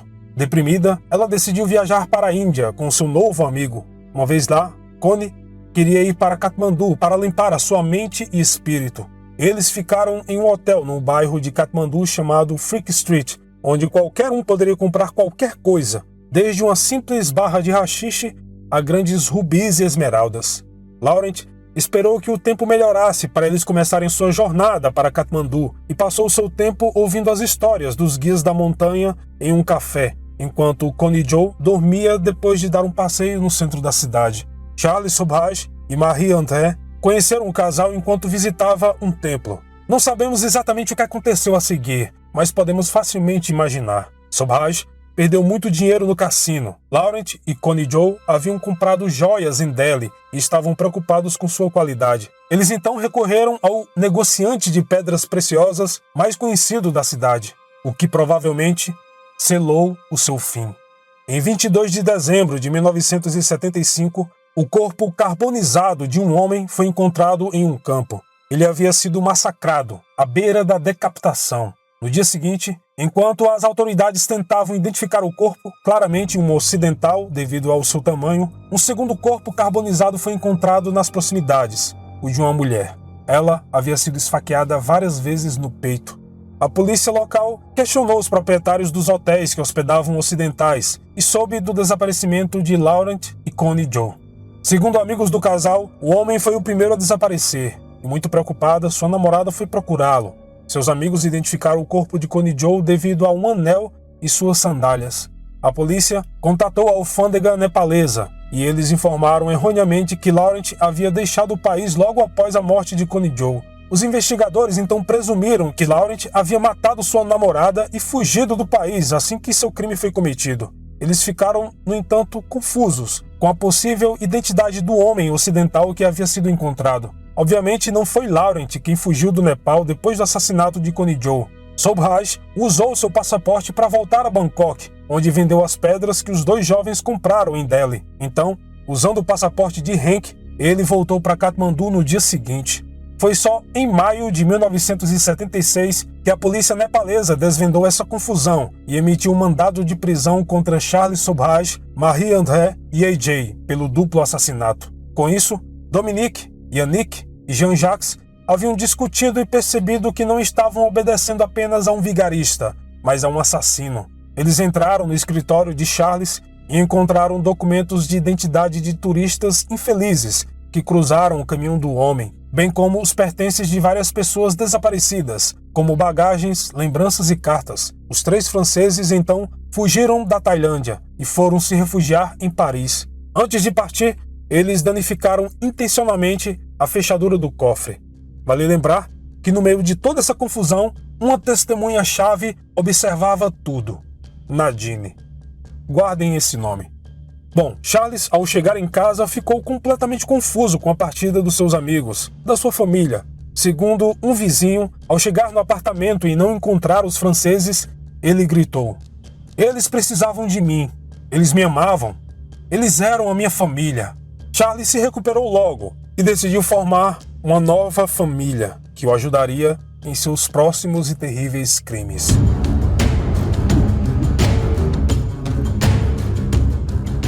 Apelidado de o assassino do biquíni, Charles Sobhraj assassinou pelo menos 9 turistas no Sudeste Asiático durante a década de 70, usando o nome falso de Alain Gautier. Ele e seus principais cúmplices, AJ e Marie-André, faziam amizade com os viajantes antes de envenená-los para roubá-los. Eles levavam seus documentos, passaporte, dinheiro e passagens aéreas, até que Charles saiu completamente do controle e começou a matar. Basicamente, o seu plano era relativamente simples. Primeiro, ele conhecia algum turista, fazia amizade, verificava seus pertences e, quando tivesse certeza de que seriam boas vítimas, ele os envenenava para em seguida lhe dar um remédio para que se sentisse bem. Depois, voltava a envenená-los e assim fazia até conseguir uma oportunidade perfeita para realizar os seus planos. Às vezes, ele convidava suas vítimas para fazer parte da sua irmandade, que ele chamava de família, e os convidava para morar com ele, num complexo de apartamentos chamado Kenneth House. Quando a vítima, ao saber dos planos de Charles, se recusasse a fazer parte de sua gangue, ele os matava. Charles gostava de manter várias pessoas sob o seu domínio e, por isso, sempre recrutava gente nova e fazia muitas amizades, pois algum dia, quem sabe, pudesse precisar de sua ajuda, o que, por sinal, ele sempre cobrava o favor. Charles passou de um simples vigarista e ladrão de joias para se tornar um traficante de drogas e assassino. Ele juntou dinheiro suficiente para subornar carcereiros, a polícia, juízes e até mesmo detetives particulares, o que tornaram sua vida de crimes por toda a Indochina muito mais fácil. Até ser definitivamente preso, ele acreditava que poderia enganar qualquer pessoa e sair de todas as prisões do mundo. E realmente isso quase aconteceu. Após finalizar a sua primeira onda de crimes, Charles foi abandonado por sua família.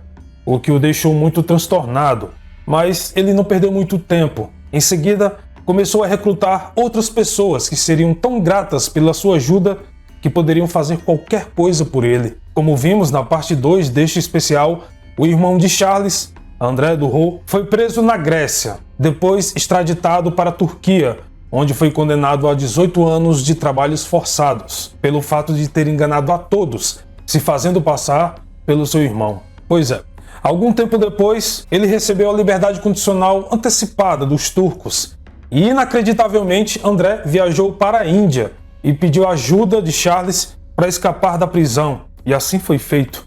Depois disso, André voltou para a Europa e o seu paradeiro ficou desconhecido pelos próximos 10 anos. Voltando à tríade Charles, Marie e AJ, eles foram para Calcutá em 31 de dezembro de 1975. Charles não tinha dinheiro, sabia que era procurado pela polícia e poderia adivinhar o que lhe esperava se ele voltasse a Bangkok. Marie André estava entrando em desespero e ficando deprimida, mas Sobhaj tinha um ego tão grande que achou que nenhum mero mortal poderia detê-lo. Ele tinha um plano e só precisava de um passaporte e algum dinheiro. Durante a primeira semana de janeiro de 1976, ele encontrou um jovem israelense de 24 anos chamado Avone Jacob, estudante de religiões orientais. Charles se apresentou como sendo Alain Ponan e eles decidiram fazer uma trilha juntos. Alguns dias depois, a faxineira do hotel onde Avone estava hospedado o encontrou nu em seu quarto. Ele foi drogado e estrangulado. Sobhaj pegou seu passaporte e cerca de $300. No dia seguinte, Charles, Marie e AJ estiveram em Goa, uma cidade repleta de jovens turistas. Charles fez amizade com 3 franceses e os convidou para uma festa. Eles foram drogados e quando acordaram 36 horas depois, todos os seus pertences haviam sumido. Usando o passaporte de Avone Jacob, Sobhaj levou AJ e Marie a Singapura. Os 3 estavam em uma situação muito difícil. Marie foi forçada a usar o passaporte de um dos franceses que havia roubado. Charles disse que nenhum guarda da fronteira da Índia saberia diferenciar um nome estrangeiro masculino ou feminino. Eles trocaram apenas a foto e Marie usou o passaporte de outra pessoa. Charles tinha razão e eles passaram pela alfândega sem problemas. Em Singapura, Sobhaj e Marie tiveram uma discussão terrível. Ela não aguentava mais, queria voltar para o Canadá, mas, como de costume, Sobhaj a persuadiu e garantiu o seu amor. Eles passaram a noite juntos e Marie esqueceu seus planos de partir. No dia seguinte, Charles saiu com AJ e ficou ausente por uma semana. Marie ficou sozinha e furiosa, mas não foi ao consulado canadense para solicitar sua extradição como havia prometido. Ao chegar, Sobhaj conseguiu mais uma vez convencê-la de ficar e que ela era a mulher de sua vida. Essa viagem que Sobhaj fez com AJ foi para Bangkok, onde ele passou uma semana com a sua amante Suzy, em um lindo hotel.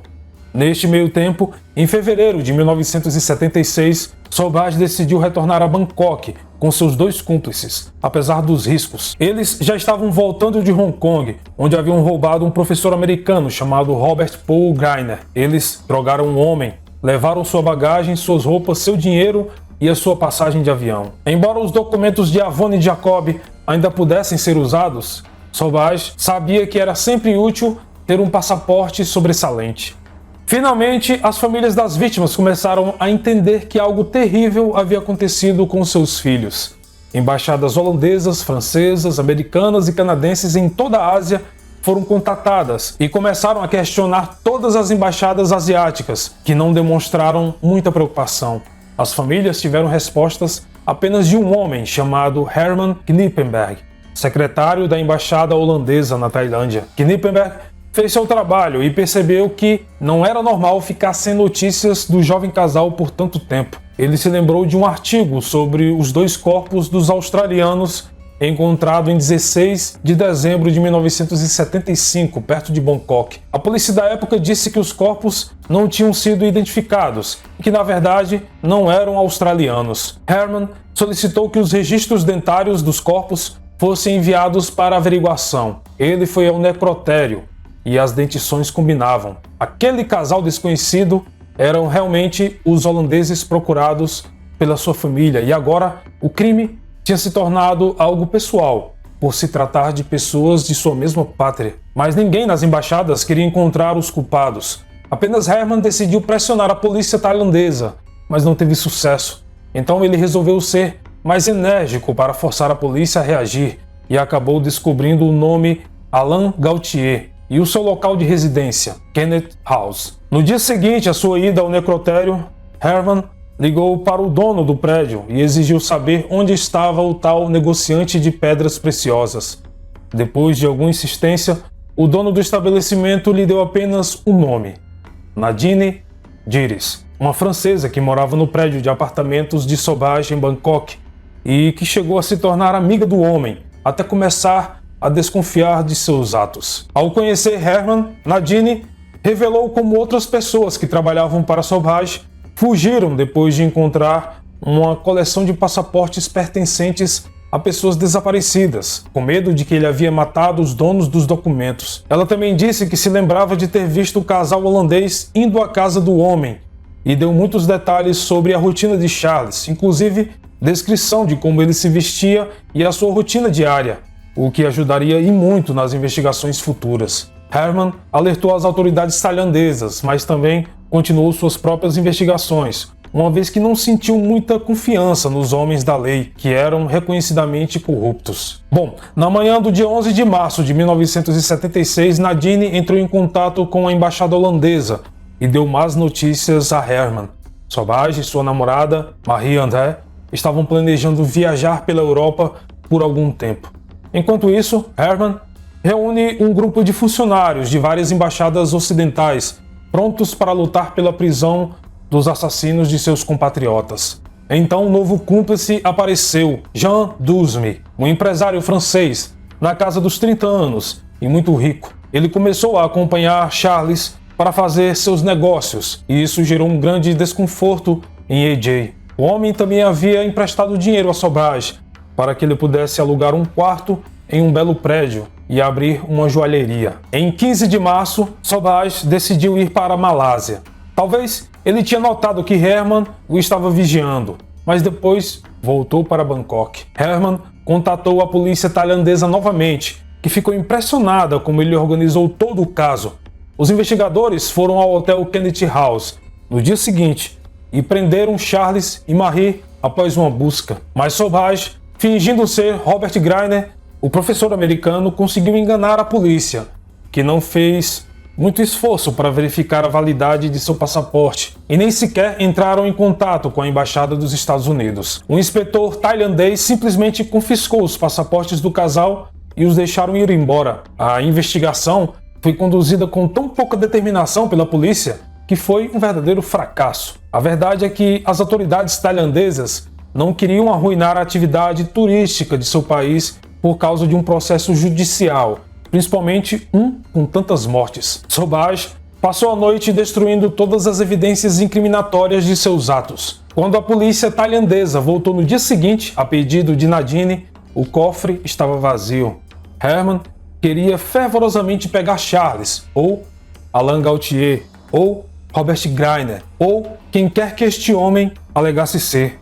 O diplomata estava convencido de que ele era o responsável pela morte de pelo menos 2 turistas holandeses. Mas Charles sabia que o Sudeste Asiático era terra de ninguém, onde tudo podia ser comprado pelo preço certo. Pois bem, tudo indica que um oficial do alto escalão da polícia concordou em fazer vista grossa por uma boa quantia de dinheiro, enquanto Sobhaj e seus 3 cúmplices fugiam do país. Por fim, Sobhaj, Marie e seu novo braço direito, Dusme, voltaram à Malásia e foram para Penang. Eles se esconderam por uma semana sob nomes falsos em um pequeno hotel. Charles enviou AJ às cidades de mineração para obter joias. AJ voltou com centenas de quilates de joias avaliadas em aproximadamente $40.000.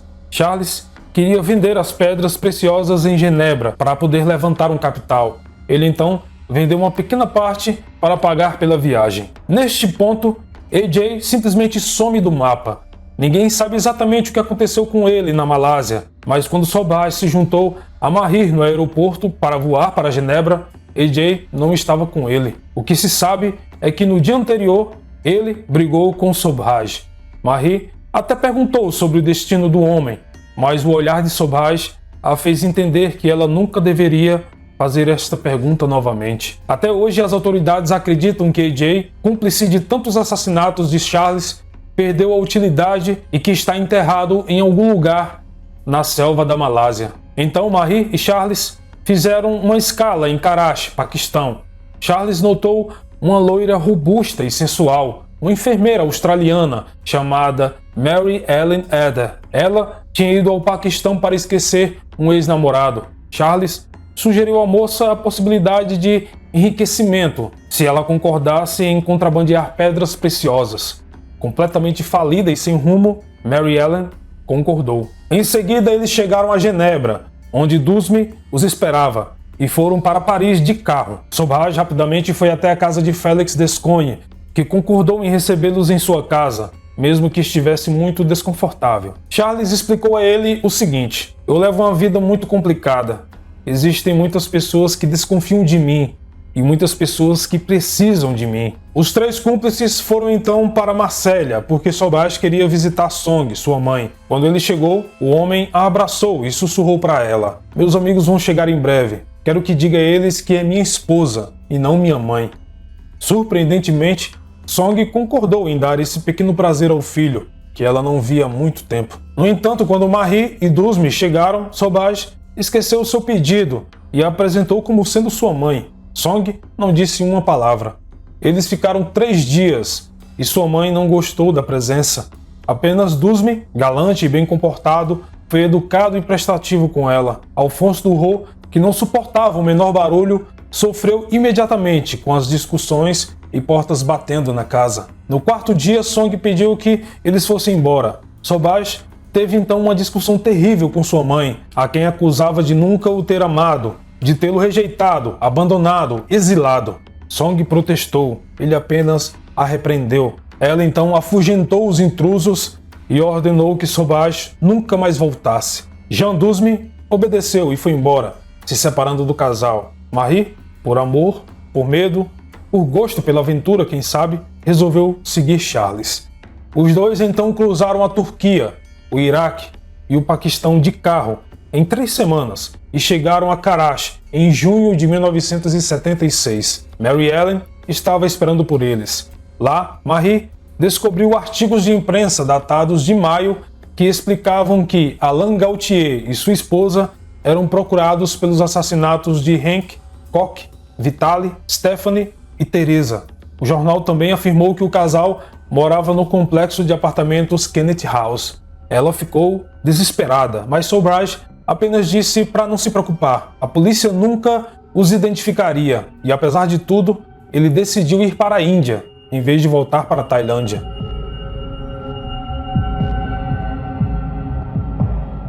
Preste atenção nesta frase: nada é mais frágil do que uma vida construída sobre uma mentira. E era apenas uma questão de tempo até que Charles Sobhraj fosse preso. Ele superestimou sua própria inteligência e subestimou as forças policiais do Sudeste Asiático, pensando que não importava que a polícia tailandesa procurasse Alain Gauthier ou outra pessoa. Ele tinha sido mais inteligente do que todos antes e faria isso novamente. Mas quando os jornais tailandeses publicaram um artigo sobre um assassino em série que matou vários turistas, as autoridades entenderam que precisavam encontrar esse assassino. Vale salientar que essas publicações só foram feitas graças ao trabalho de Nadine e Herman. A recusa pela investigação das autoridades era justificada naquele momento, pois o turismo era vital para a Tailândia e ainda é até hoje, e nenhum suborno poderia se comparar aos milhões que seriam perdidos se os turistas tivessem medo de ir para lá. A polícia tailandesa, portanto, confiou a investigação a um dos poucos policiais incorruptíveis do país, o coronel Sompol Sutimai. Inteligente e honesto, ele dirigia a sucursal da Interpol na Tailândia. Sompol visitou Herman, que lhe confiou seus arquivos sobre Alain Gauthier, e Nadine ajudou contando tudo o que sabia. O coronel percebeu que o assassino havia sido solto por imperícia ou corrupção dos policiais. Rapidamente, recolheu mais provas que permitiam acusar Alain Gauthier de pelo menos 5 homicídios. Até as amantes de Sauvage, May e Suzy, disseram que testemunhariam contra o homem. Um mandado de prisão então foi expedido e seria válido por 20 anos. São Paul enviou o arquivo da Interpol para a sede de Paris, que foi transferido para todas as capitais do mundo. Em meados de junho de 1976, Sauvage e companhia estavam em Delhi. Mary Ellen, para ajudar na fuga, atraiu 3 jovens franceses que foram drogados e roubados. Sauvage então resolveu reconstruir uma nova família. Depois de convidar Mary Ellen e Jean Dusme para se juntar a ele, Charles conheceu Barbara Smith, uma inglesa de 20 anos, ligeiramente tímida, a quem Sauvage pouco conhecia, além de um homem belga chamado Roger Courage, aspirante a fotógrafo. Ele os recrutou e rapidamente viajaram para Delhi, a cidade onde Sauvage era procurado pelo roubo da joalheria Ashoka Hotel. Charles rapidamente notou uma outra joalheria no Imperial Hotel e, apesar dos riscos, ele decidiu roubá-la. O homem não tinha mais dinheiro e estava em extrema necessidade, mas o novato Courage se assustou com o plano e, enquanto acompanhava Marie-André a uma cabine telefônica, roubou $150 e 4 passaportes dela e depois foi embora para sua casa, em Goa. Sauvage ficou furioso quando soube da traição do belga. Ele partiu para Goa com Jean Dusme para se vingar, mas não conseguiram encontrar Courage e voltaram de mãos vazias para Delhi. Sabendo que corria risco de vida e que seria perseguido por Sauvage, Courage decidiu denunciá-los à polícia. Ele enviou uma mensagem para a Embaixada do Canadá, em Nova Delhi, que foi transferida para a polícia indiana, e explicou que uma gangue ia roubar uma joalheria na cidade. O inspetor Tully, um policial de elite anti-gangue, foi a Goa para interrogá-lo e persuadi-lo a lhe contar mais. Courage falou sobre Alain Gauthier e mostrou algumas fotos que ele havia tirado dos membros da gangue. Tully mandou distribuir as fotos para todos os policiais de Delhi. Ao mesmo tempo, a Interpol descobriu que crimes semelhantes aos cometidos na Tailândia ocorreram em Hong Kong, Katmandu, Nova Delhi e Karachi. Um inspetor de Paris chamado Dessart resolveu cruzar inúmeras informações e acabou fazendo a conexão com um arquivo de 1973 de um homem que usava muitas identidades falsas, um eurasiano que drogava suas vítimas para roubá-las. Seu nome? Charles Sauvage. Em 1º de julho de 1976, Sauvage foi em busca de suas futuras vítimas. Ele primeiro escolheu um jovem francês solitário de 24 anos chamado Jean-Luc Solomon. Mary Ellen e Barbara Smith o seduziram. Sauvage o drogou. A empregada descobriu Jean-Luc 2 dias depois, abatido, nu, na varanda de seu quarto. Ele morreu no hospital. Seu passaporte e dinheiro foram roubados. Charles decidiu então partir para o Taj Mahal, pois ficou sabendo que um grupo com mais de 20 turistas franceses iriam visitar o local. Ele rapidamente se juntou ao grupo sob o nome de Daniel Chalmé, dizendo que era francês, e se tornou seu guia não oficial em Agra, depois em Delhi. Sauvage, como sempre, era muito gentil e prestativo. Os turistas se consideravam sortudos por terem encontrado um francês em um lugar tão estranho. Na última noite de sua estadia, Charles lhes ofereceu uma pílula que dizia prevenir a disenteria. Alguns dos turistas engoliram, sem pestanejar.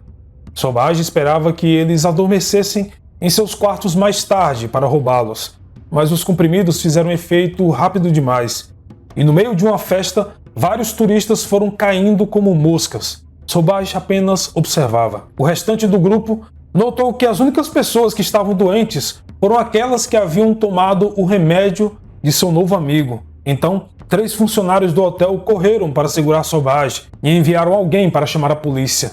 Na confusão, Jean Dusme escapou. O cerco estava se fechando. Podemos dizer que foi oficialmente o começo do fim para Charles Sauvage. O inspetor Tully foi avisado pelo gerente do hotel que um francês havia tentado envenenar os turistas, um homem chamado Daniel Chalmé. Charles estava literalmente louco de raiva, dizendo ser um cidadão francês, exigiu a sua libertação e falou que iria apresentar queixa à sua embaixada. Tully perguntou ao grupo de franceses se este tal Daniel Chalmé tinha sido visto na companhia de 2 lindas jovens. Eles responderam que sim, além de outro homem que usava óculos e muito mais velho. Acrescentaram que Daniel Chalmé os ajudou a comprar joias em Agra. Tully tinha certeza de que aquele homem era quem eles estavam procurando e o levou para a delegacia. Nesse meio tempo, Jean Dusme voltou ao hotel, onde as 3 mulheres estavam hospedadas, para explicar o que havia acontecido. Mas eles não se preocuparam muito, porque Sauvage já havia saído de situações piores com a polícia. Mas Marie começou a chorar. Ela sentia que aquele era o fim. Na delegacia, Sauvage disse a Tully que ele era um empresário. Indignado, disse que estava sendo preso injustamente e que sua prisão iria gerar uma crise diplomática.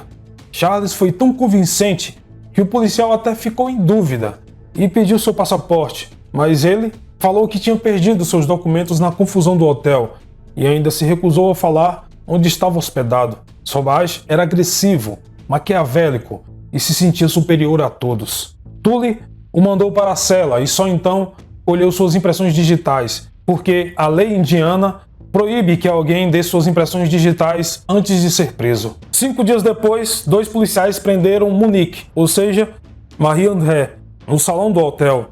Depois foi a vez de Mary Ellen. Durante a noite, Jean Dusme foi preso. Em seguida, Barbara Smith. Sauvage, obviamente, negou conhecê-los. Ele aguentou por dias, fingindo indignação e raiva pela situação. Marie-André também negou tudo e ficou tão indignada quanto Sauvage. Jean Dusme, atordoado, não disse uma palavra. Porém, Barbara e Mary Ellen, que eram mais vulneráveis e inexperientes, começaram a chorar. Tully disse que se elas colaborassem e falassem a verdade, a situação das mulheres poderia ser mais branda. Elas então confessaram tudo o que sabiam, inclusive o assassinato de Jean-Luc Solomon. Marie-André continuou negando tudo por um tempo, mas também acabou confessando. Ela inclusive fez uma longa confissão, explicando os assassinatos cometidos na Tailândia e no Nepal, mas se apresentou não como uma cúmplice, mas como companheira de Charles e que tinha sido manipulada. Jean Dusme, por fim, foi o último a ceder. Sauvage, por sua vez, ainda sustentou por 10 dias a sua versão, apesar dos intensos interrogatórios, afirmando que era um rico empresário francês que tinha contatos no governo. Mas, seguindo sua intuição, Tully decidiu tentar uma abordagem diferente. Percebendo que seu suspeito tinha um ego enorme, ele começou a bajular Sauvage, elogiando-o por sua resistência e inteligência. Eles conversaram sobre suas respectivas famílias, seu pai indiano, e depois de apenas 2 horas, Tully tornou-se, aos olhos de Charles, uma espécie de figura paterna. Então, um dos criminosos mais espertos e perigosos do mundo caiu na lábia de Tully. O arquivo da Interpol finalmente possibilitou saber seu nome verdadeiro. O mundo inteiro soube da prisão e dos crimes dos quais Charles Sauvage foi acusado. Ele confessou ter drogado suas vítimas, mas acusou AJ de todos os assassinatos. Os acusados foram então levados para uma prisão que Sauvage conhecia muito bem, a temível prisão de Tihar, nos arredores de Delhi.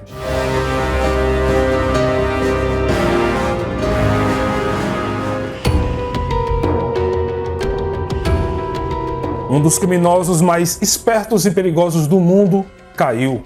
O arquivo da Interpol, a investigação de Herman Knippenberg e as declarações de Nadine Gires e seu marido reforçaram mais ainda as convicções das autoridades, apesar de poucas provas palpáveis. Mesmo assim, todos foram presos na terrível prisão de Tihar. Neste ponto, as informações divergem em várias fontes, principalmente com relação a Jean Dusme. O certo é que ele foi preso, mas o seu destino é incerto. Alguns dizem que morreu na prisão, outras fontes afirmam que, como era rico, passou apenas algumas semanas preso, mas nunca mais se ouviu falar dele. Já as 2 cúmplices, Barbara e Mary Ellen, receberam penas mais brandas por ajudarem na investigação, mas continuariam presas até o julgamento. Mas, para Marie-André, o seu destino foi cruel.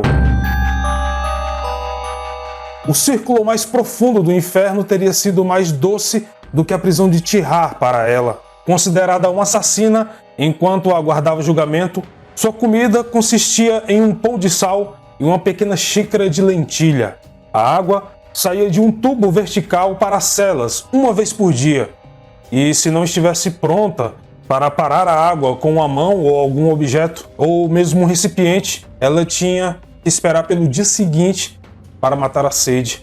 Ratos e insetos reinavam na prisão de Tirhar, já que os condenados geralmente estavam muito fracos para expulsá-los, e os roedores corriam pelas barras das celas. Quanto ao banheiro, consistia apenas em um buraco no chão.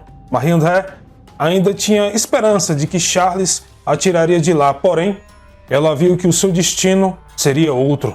Para se ter uma ideia, sua companheira de cela, uma jovem da Malásia, havia sido presa por um pequeno furto e foi condenada a passar apenas 4 meses da prisão. Mas ela simplesmente foi esquecida lá dentro e estava presa há mais de 2 anos. A mulher estava afundando lentamente sua própria loucura. Isso deixou Marie-André em pânico.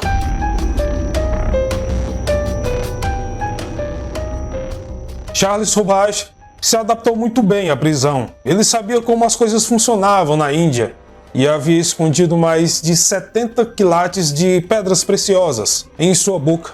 Mesmo que sua nova casa não fosse tão confortável quanto seu apartamento em Bangkok, ele ficaria bem até decidir a hora de seguir em frente. Charles não tinha medo de apodrecer em Tirhar. Ele sabia que poderia comprar sua saída assim que tivesse a oportunidade certa. Enquanto esperava o momento certo, ele corrompeu todos os guardas da prisão para ser colocado em uma cela com um criminoso vietnamita que ele conhecia bem, e assim conseguiu um rádio e comer comida de verdade, incluindo carne e vinho. Os tempos eram difíceis na Índia, em meados da década de 1970. Indira Gandhi governou o país com um punho de ferro por meio da lei marcial, e as condições de vida eram muito difíceis. O sistema de justiça estava sobrecarregado de prisioneiros políticos, além de criminosos. Como resultado, quase 2 anos se passaram entre a prisão de Charles Sauvage e seu grupo até o seu julgamento. Nesse meio tempo, Mary Ellen e Barbara haviam tentado suicídio por desespero. Charles, de alguma forma, conseguia se comunicar com o mundo exterior, e ele conseguiu o contato de alguém que tentaria ajudá-lo a sair da prisão. Alguém muito próximo a Sauvage. Algumas pessoas afirmam que este homem que correu para o seu auxílio era ninguém mais, ninguém menos que seu meio-irmão.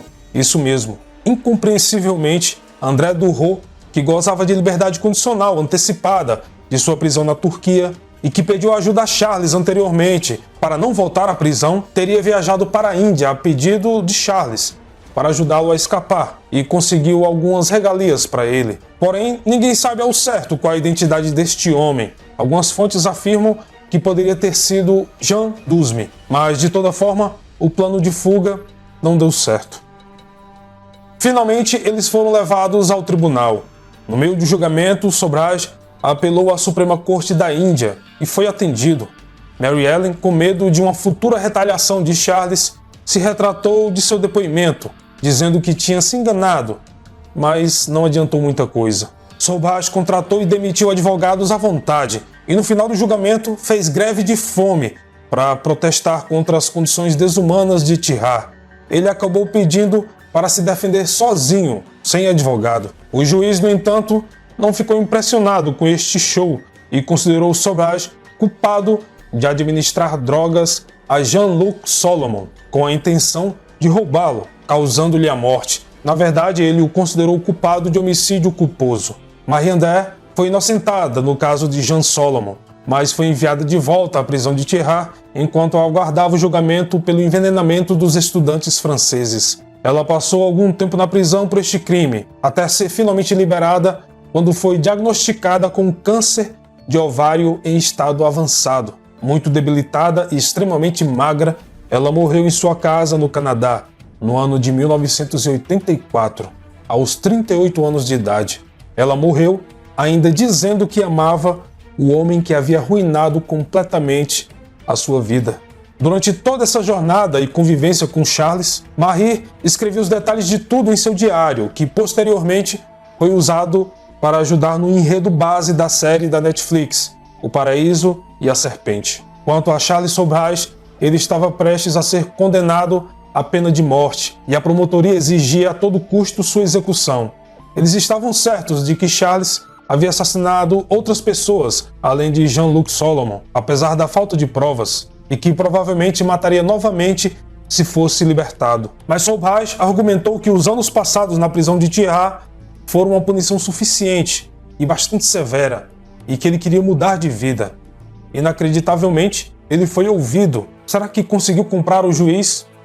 Ninguém pode ter certeza, mas ele não foi condenado à pena de morte. As autoridades policiais em todo o mundo ficaram chocadas quando o juiz indiano o condenou a apenas 7 anos de prisão. A serpente saiu vitoriosa mais uma vez. Ele também foi condenado pela tentativa fracassada de roubar turistas franceses e uma sentença de 5 anos foi adicionada à anterior. Essa pena, embora o salvasse da morte, apresentava um problema. O mandado de prisão da Tailândia era válido por 10 anos, o que significava que assim que ele fosse libertado de Tirhar, seria deportado para a Tailândia e provavelmente seria sumariamente executado. Mas 12 anos seriam suficientes para as testemunhas desaparecerem ou para os promotores esquecerem do caso.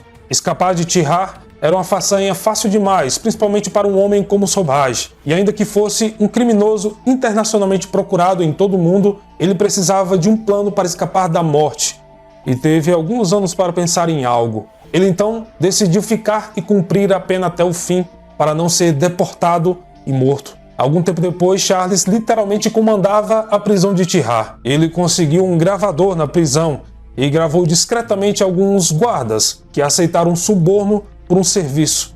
Em seguida, ele apresentou uma queixa ao Tribunal Superior a fim de expor a corrupção do lugar, mas ele rejeitou essa reclamação com a condição de que ele fosse confiada a gestão da cantina da prisão. Charles, portanto, tinha muito poder, porque recebia uma porcentagem de cada transação que ocorria com relação à comida e foi juntando algum dinheiro. Em 1986, quando completava 10 anos atrás das grades dos 12 que ele teria que cumprir, Charles estava prestes a sair da prisão, mas isso significaria que ainda poderia ser deportado para a Tailândia e executado. Então, certo dia, ele deu uma festa e colocou pílulas para dormir nas bebidas. E no meio da festa, enquanto seus companheiros de prisão e guardas adormeciam um por um e caíam no chão, Sobhaj saiu da prisão de Tirhar pela porta da frente, com a ajuda de 3 cúmplices. Mas apenas 20 dias após a sua fuga,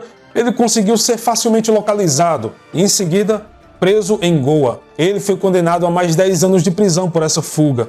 Mas, na verdade, tudo isso ocorreu como ele planejava. Como era famoso, não podia mais fazer nada e não queria viver uma vida inteira como um fugitivo, principalmente por não ter dinheiro para isso. Ele fugiu da prisão somente para ser preso e continuar lá dentro, até que o mandado da Tailândia prescrevesse. Bom, com o tempo, as autoridades ao redor do mundo foram esquecendo lentamente de Charles e o mandado de prisão tailandês finalmente expirou. Várias testemunhas morreram e algumas evidências foram perdidas. Em 17 de fevereiro de 1997, a serpente foi libertada da prisão de Tirhar. Ele tinha 52 anos de idade. Havia poucas chances que as autoridades tailandesas pudessem julgá-lo tantos anos depois, mas Sobhaj teve de ser expulso da Índia. Ele foi, portanto, detido até que as autoridades encontrassem um país que o aceitasse. Eventualmente, ele voltou para a França, onde contratou o advogado Jacques Vergès para representá-lo e contratou um agente para negociar somas absurdas por entrevistas e direitos de adaptar sua vida no cinema. Ele chegou a cobrar 15 milhões de dólares para que um filme pudesse ser rodado contando a sua história e exigia no mínimo 5 mil reais por uma entrevista em um jornal. Se fosse um canal de TV, o valor era muito maior. Ele poderia ter ficado na França e passado dias tranquilos lá, mas 6 anos depois, em setembro de 2003, acredite, Charles Sobhaj foi preso no Cassino Royal em Katmandu, no Nepal. Muitos acreditam que essa ida para o Nepal foi apenas uma forma de Sobhaj voltar à mídia. Ele era carente por atenção. Só que o que ele não esperava era que o Nepal era o único país do mundo onde havia um mandado de prisão contra ele ainda válido, por ele ter entrado com passaportes falsos no país no ano de 1975. Tanto é verdade que ele estava à procura de atenção e não sabia desse mandado de prisão que ele contratou um fotógrafo para tirar fotos dele em toda a cidade. Uma dessas fotos, inclusive, é muito conhecida e famosa e mostra Sobhaj segurando um jornal falando dele mesmo. Bom, mas o verdadeiro motivo de sua prisão foi a disposição das autoridades em questioná-lo sobre os assassinatos de Connie Joe e Laurent Carrier. Sobhaj negou as acusações, alegando que uma das vítimas nunca foi identificada corretamente e que as autoridades não tinham provas de que ele estava no país no momento dos assassinatos. Em outubro de 2003, o juiz Bir Saig Mahara ordenou a libertação de Sobhaj, mas marcou outra audiência para o mesmo mês. Ao sair do tribunal, Sobhaj disse o seguinte: "O tribunal me defendeu. O veredito prova que eu disse a verdade." No entanto, as autoridades o prenderam logo em seguida, desta vez acusando oficialmente de assassinato. Sobhaj optou por ser defendido por Isabel Cautin Payne, a advogada casada com Ilish Ramírez Sanches, conhecido como Carlos, o Chacal. Ele foi julgado no verão de 2004 pelo assassinato de Connie Joe e considerado culpado. Todos os seus pertences pessoais foram confiscados. Sobhaj ficou chocado com a velocidade do julgamento e da sua condenação, e afirmou ter sido condenado sem provas e sem testemunhas. Ele apelou imediatamente da decisão, e enquanto trabalhava em seu recurso, Sobhaj tentou escapar novamente da prisão. Em novembro de 2004, ele mandou um e-mail para um amigo, a quem pediu que lhe enviasse um composto químico que causasse sonolência, e planejou usar a mistura para drogar os guardas e escapar, mas a polícia frustrou a sua tentativa. 4 policiais e um guarda prisional foram suspensos por aceitarem dinheiro em troca de sua ajuda na tentativa de fuga. Em 2005, Sobhaj perdeu seu recurso e foi condenado a 20 anos de prisão. Em 2008, ele se casou na prisão com a sua intérprete franco-nepalesa, uma jovem de 20 anos chamada Nihita, filha de seu novo advogado. Ele poderia ter sido liberado em 2015 porque a lei nepalesa exige que os prisioneiros com mais de 70 anos tenham suas sentenças cortadas pela metade. Mas desta vez, a justiça foi mais esperta do que a serpente, porque ele foi julgado novamente em setembro de 2014, dessa vez condenado pelo assassinato de Laurent Carrier. O homem foi condenado a mais 20 anos de prisão. Hoje, Charles Sobhaj ainda está encarcerado no Nepal, aos 78 anos de idade, na penitenciária de Katmandu, e tem sérios problemas de saúde, segundo algumas fontes. Ele, desde então, se recusou a falar com a imprensa. Ao todo, o homem foi acusado de 12 assassinatos e é suspeito de cerca de 20 mortes em todo o mundo.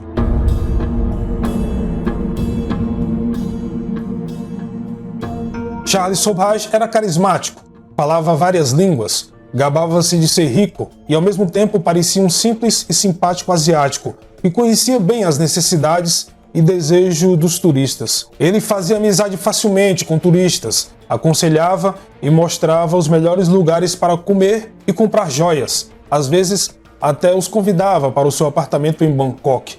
Tudo isso em uma época que a palavra de um homem ou de uma mulher valiam mais que dinheiro. Mas é claro que é inadmissível a glamorização deste marginal. Sobhaj era cruel. Ele drogava suas vítimas para roubar seu dinheiro, objetos de valor e passaporte. E quando se sentia ameaçado, as matava. Ele explicava aos turistas que não se podia confiar nos médicos locais e que era melhor recorrer aos serviços da enfermeira que o acompanhava, Monique, no caso, Marie-André Leclerc. Sobhaj e Marie às vezes mantinham suas vítimas sequestradas por várias semanas, dando veneno e antídoto para deixá-los em suas mãos. E, é claro, devendo um favor. Quando ele matou, juntamente com AJ, novamente usou drogas para enfraquecer suas vítimas.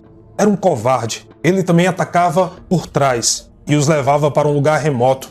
As vítimas eram então espancadas, esfaqueadas ou estranguladas. Às vezes, Sobhaj e AJ jogava gasolina nos corpos para queimá-los e assim cobrir os seus rastros. Os investigadores descobriram mais tarde que, na maioria das vezes, a vítima era queimada ainda viva. Charles experimentava uma espécie de deslocamento social e, por isso, viajava constantemente entre diversos países e muitas vezes se sentia rejeitado por todos. No entanto, esse tipo de comportamento rebelde não é o suficiente para transformar alguém em um serial killer. A sua maldade veio de outro lugar, muito mais profundo e obscuro. E um assassino em série jamais deve se tornar uma estrela pop. Para você ter uma ideia, aqui segue algumas das frases ditas por Charles em entrevistas e interrogatórios ao longo de sua vida. Se alguma vez eu matei ou ordenei assassinatos, foi apenas por motivos comerciais, apenas um trabalho, como um general do exército. Enquanto puder falar com as pessoas, eu posso manipulá-las. Aqueles que me descrevem como o criminoso mais perverso do século não sabem do que estão falando. Eu, por um acaso, tenho cara de assassino?